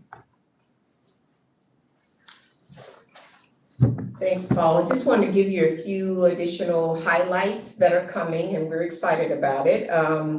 In particular, around the community schools grant, we had kind of an Alameda County state-driven contact for us here in Santa Clara County. And recently, Santa Clara County actually was approved to actually be one of the resources. So that's really helpful for us because it was a little odd working with someone who didn't really know what we were doing. So that is really a positive move for us. And we're excited because Dr. Sean will be supporting and leading that, and she's definitely passionate and has been great guiding this work. The other big piece about this is with the community grant, I think it's right in January, but we will be eligible to actually move forward as long as we met the criteria that go with the planning portion of this grant. We'll be able to move forward into implementation support and being able to develop that. So we're gracious to our SMS and Lakewood team for answering the call because it is a lot of extra work to get going. And we actually had to change some programming right at the beginning of the year to try to begin this. So you can imagine the frustration of having space and not being fully functional. And then I just wanted to add, Paul has jumped in. He jumped in. This is his first assignment, I believe, and I met him in the first week of his job. So he's doing an amazing job and just appreciate the work that he's doing. But it's great to have a partner in crime who's as passionate and sometimes more passionate than me about this work. So with that, I'll turn it back to you, Paul. Thank you. Appreciate it. This was day 1. Hey, Paul, guess what a community school is? I was like, I don't know. The other piece on this is students, and we did just finish seating 2 focus groups. One was 3rd through 5th grade students. The other was 6th through 8th grade. 3rd through 5th was through SMS. I'm sorry, 3rd through 5th was through Lakewood and middle school through SMS. The county wanted us and we wanted to figure out how do we get student voice at the forefront of this? Because if we design a calming space for a 46-year-old guy that's a director of student services, it's going to look different than getting a 4th grader to share what would it be like if you had a place to go calm down. Those went very well. We also did focus groups with our social workers, district leadership, Dr. Gallagher, all of us were able to meet with the county folks to get real clear on what assessment looks like of what our existing mental health supports are. So that student voice piece is started. When wellness centers are up and running, that's where student voice has to stay in. It's very easy to silo things just because of convenience. And we want to make sure students know they have some influence on this without bearing it as a responsibility of some kind, because that kind of defeats the purpose. So in summary, that's where we are and kind of where we're headed with both of the grants and wellness centers and community schools. Thanks. So before board comments, if there's any member of the public who wishes to speak on this item, please use the raised hand feature now.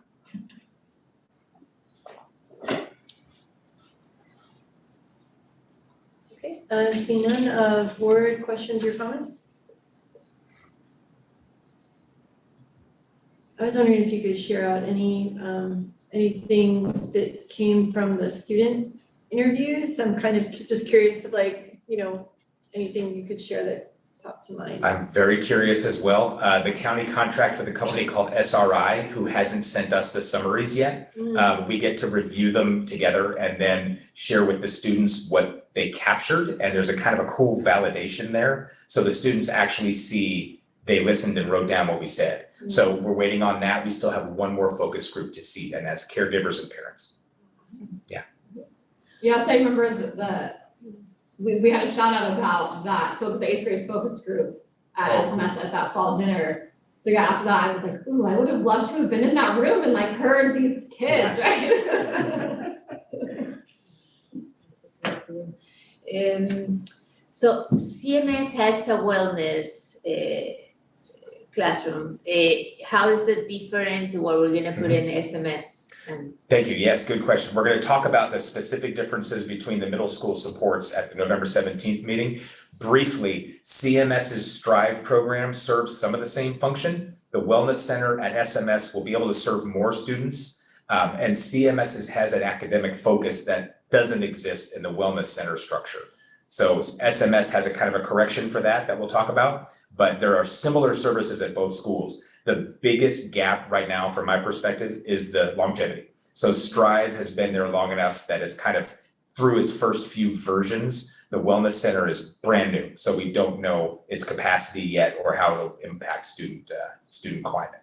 But I think CMS also has a resource. counseling space. Community neighborhood center. Right, I was about to No, say, Inside yes. school. Yeah. So for Columbia, the Columbia Neighborhood Center kind of serves that similarity for SMS, and that's actually one of the reasons we actually chose SMS instead of CMS for this particular grant, in order to balance some of those services. And while the Columbia Neighborhood Center is and do provide services to our students at SMS, again, it's about the access and minimizing any difficulty of a student or parent being able to get that access. So that's actually one of the rationales for the shift to SMS for this particular grant.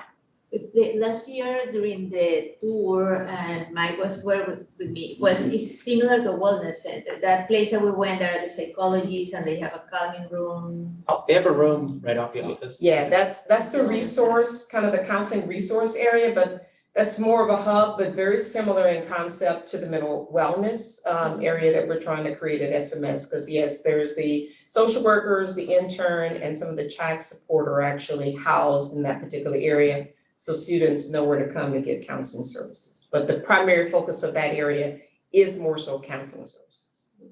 And a question, the grant for the one that has Lakewood and now it has SMS, is only for Lakewood because we are trying it out, or they just gave us for one school, or we're trying it out and we're gonna expand, or why don't everybody has one of these? Well, we wanted to start, so it's not really a pilot, but kind of think of it that way. So we wanted to try one place, get data, learn how to do it, but our long-term plan and goal for both the community and the mental health and the mental wellness is do it well, learn how to do it, and then begin to roll it school to school. So that will be our long-term goal, but we're kind of learning what to do, what's needed, what's necessary. And in particular, the funding streams that will go with that, because a big part of the work with the county is that we have this grant now to do it, but the goal is how to make it sustainable. So we're looking at how to fund, how to do private billing, things of that nature. So the goal this year is to really focus on running a good program, but also how to make it sustainable over time. So they're not gonna keep paying for that forever?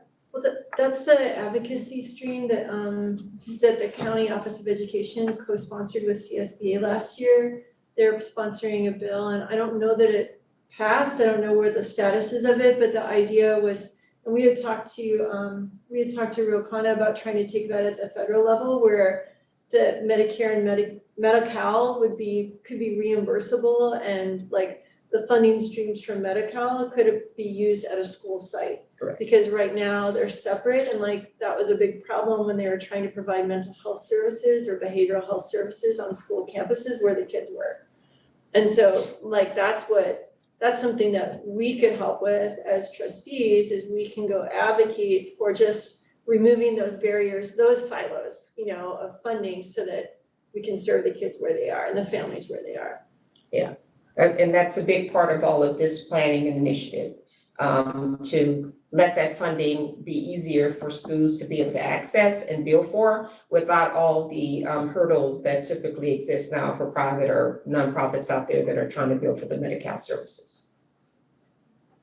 And I'll just add on with what Bridget was saying, I think Ro Khanna someone else in our group had asked about it, I think he's someone who would be who would fight for that. So if we have, as you guys were going through, if you have specific things like this is what needs to get fixed in the laws, we can help channel that to Ro Khanna, because I think this is something he would get behind and maybe even sponsor or co-sponsor stuff. So.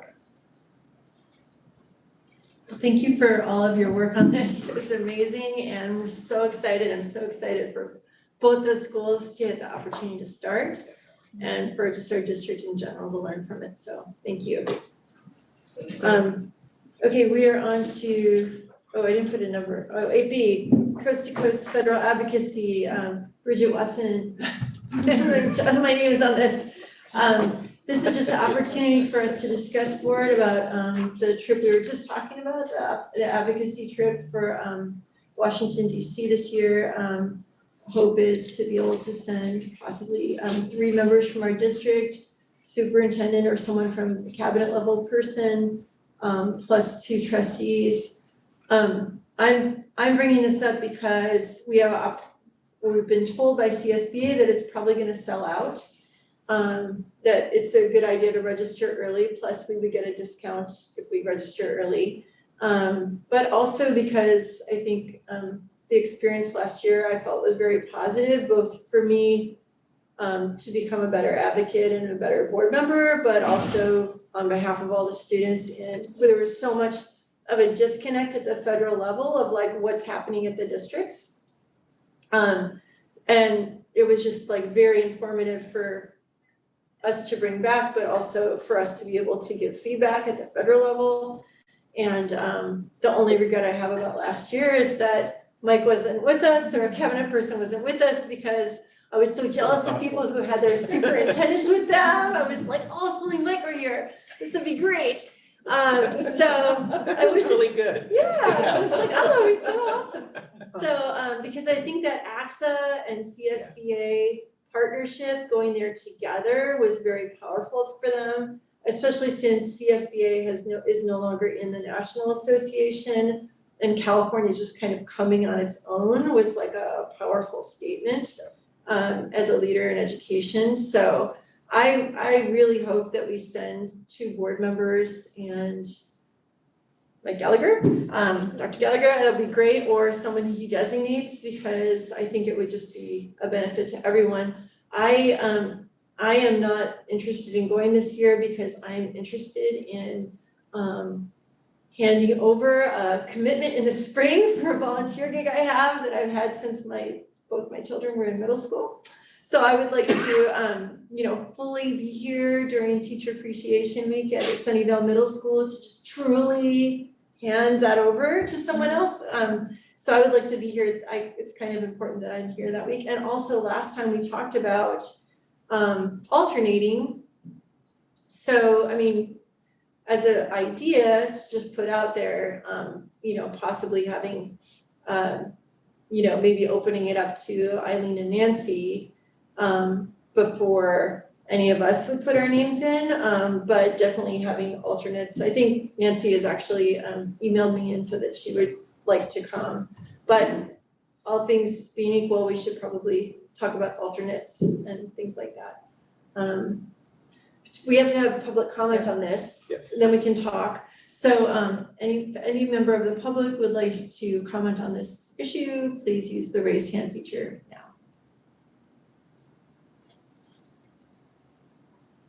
Okay, seeing none, board, let's discuss. Yeah, I think that is very important that we go and represent the district and what is happening, and yeah, I think it will be great. Michelle? I mean, yeah, I say some more, I mean, I think, right, we all of us, it was a beneficial thing, and I think, it's something that we should try to do every year if we can, or at least, you know, a lot of the years. Specifically for next year, just so on a personal note, I think I remember, like, I went out and visited my sister because she's out there, this is her last year, like, she's moving overseas. And so I'm actually probably going to go there again to see her one more time, so if I am gonna do that, in some ways it logistically would kind of make sense for me to do this year, and then I would step away for a few years and other people have the chance to do it. So that's just like one piece of that. If I do go out there, it's literally like the next day or whatever, so it would make sense for me to do it, since I'll be out there, and so that's just my one piece about it, for this specific next year. Jeff, any thoughts about the? You won't be here, but. Yeah, I was just saying, no, the advocacy is good, you know, and I encourage it. Yeah, I mean, I feel like if we could get if every member of our board would have the opportunity to go through that training and have that experience, like, I just felt like it was extremely powerful experience, and we made some connections there with other board members from around the state of California that we've used as resources and bounced ideas off of, and, you know, I think that was really positive as well. So what do we need to do? You know, I think Fremont Union High School District is gonna send a group as well this year. Okay. And I think Cupertino is on the fence about it, from people I've talked to, but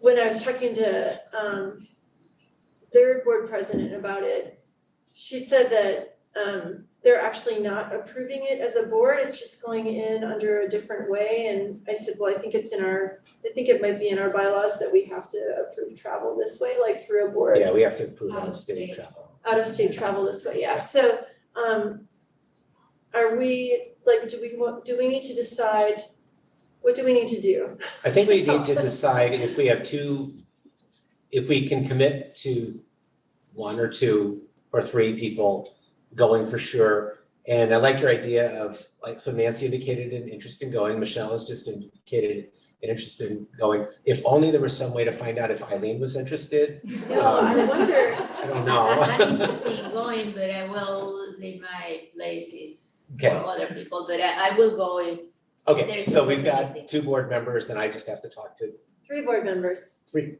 Well, we maybe can only four. send 2. I know. So we have at Yeah. least 2 that we can send, and then I have to talk to There's Jason. plenty of interested board members. Yes, right. Okay, so that's confirmed. Okay. I have a little concern about the board calendar that we don't have to decide that now, but I might want to look at because it ends on the 26th and our board meeting is on the 27th. Either we would leave early or like cut it really tight on the 27th. So we might want to look at juggling the board I think we calendar. flew back, I think we flew back that Thursday night. morning. Oh, Thursday morning. And Yeah. no flights were canceled. No, we were so So like, we're- yay, we're so great. That's great. So Yeah. But like, That's- I flew back that night, so I missed the board meeting. So we don't have to solve that now, but that's something That's right. I could go look at. And I actually saw like a potential little fix that would be a little bit more comfortable. Okay, so do you want to prioritize now who would be the first and then have the backups? Well, or this would that's be my kind of next up to you? question, could we just register 3 without names now? Yeah, Cause I know like AAC I have used to do to put that. names, Okay, Okay, if you put in names, can the name get transferred? that part I don't know. So maybe we can reach out and find out like, hey, can we give you names? And if that changes, you know, before a certain date, can we just, I mean, it seems like they would allow think so. that, but we'd wanna like check. Yeah.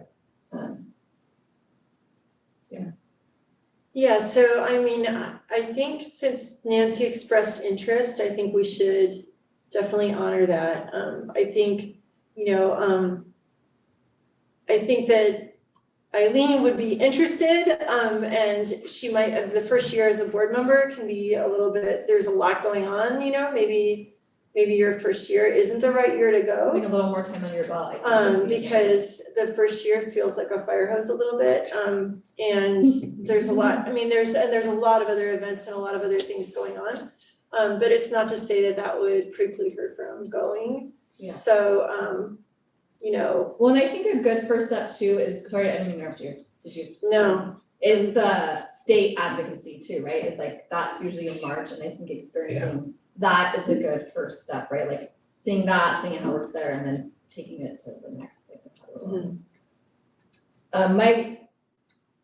Right, if Nancy really is going to go, that sounds great to me, but she's been very hesitant to go to public things, and yes, so that would be, right, again, so again, I'd wanna like check, like if we put someone's name in, That's can we correct. change the name? Because we sure wouldn't wanna waste a spot, right, if things change, if That's she true. didn't feel comfortable going. that's true. That's true, there's gonna be a lot of people there, and she hasn't been able to be in a room with. And that people. can happen to any of us, right? Yeah. Something, I could sign up and something could come up where I couldn't go. Yeah. So it's a good question to ask.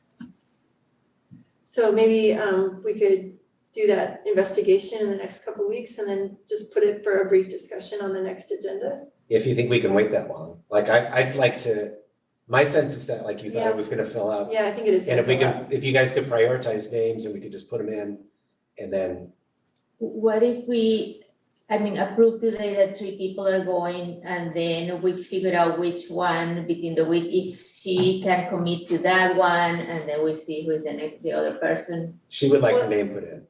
Yeah, and so I would say that like if we cannot switch it, like if they're interchangeable, then I'd be willing to put forward Nancy and Michelle.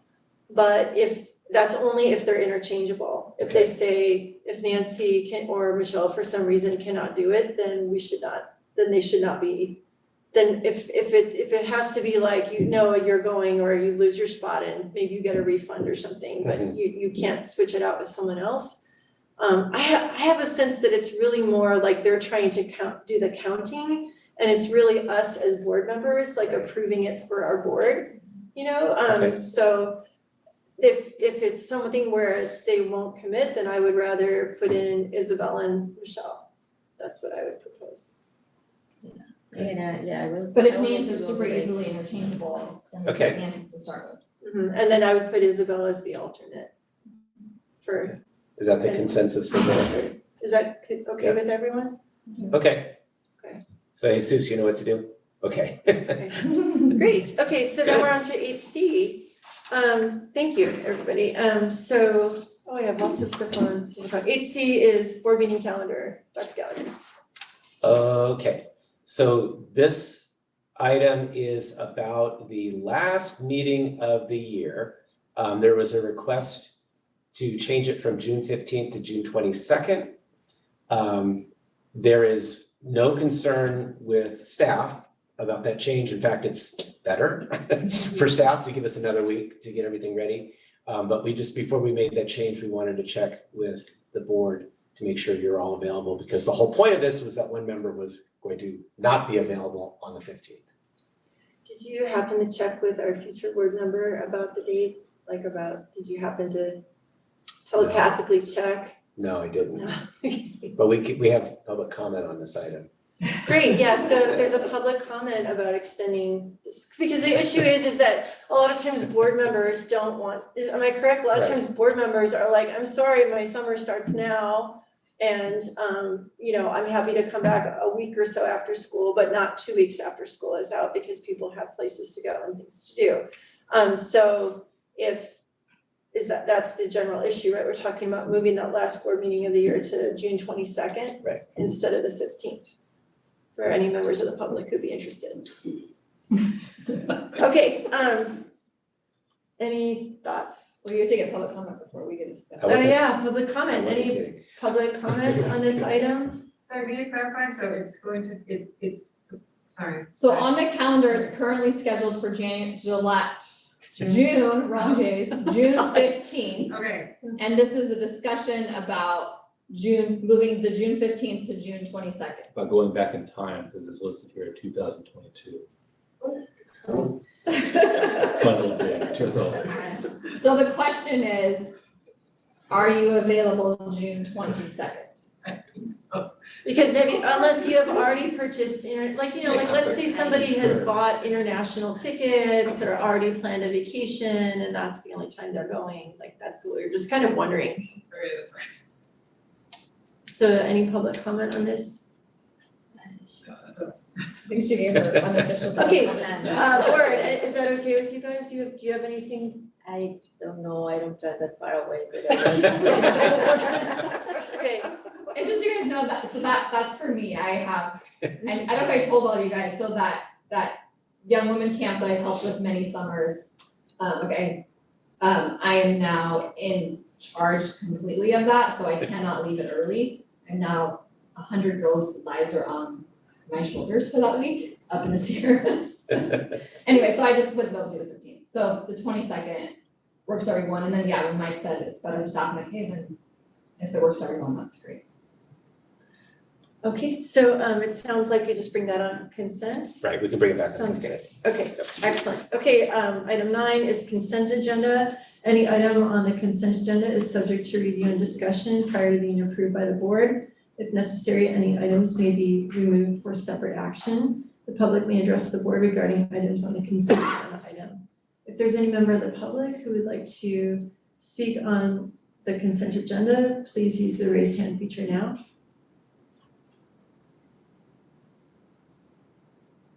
Okay, as seen none, board, would you like to pull an item or make a motion to approve the consent agenda? I move approval of the consent agenda as listed. I second. Board, any questions or comments? Okay, we can take a vote. All those in favor? Aye. Chair votes aye, and the consent agenda has passed. Thank you. Information agenda is there's an administrative regulation regarding transportation. That was kind of interesting, actually, because another safety area has been added. An additional one that they found when they applied their metrics to it. So that's interesting. We're gonna need a map at some point. And last item is 11, future meetings and adjournment. Our next meeting will be Thursday, November 17th, 2022 at 6 p.m. at the district office. It is now 8:02 and the meeting is adjourned. Thank you. Is it really 8:02? It's just really dark. Wow. Okay. We Thank you, have Monica. a lovely Thank you. show, yeah, a lovely Have a show that night. made us go early, yeah.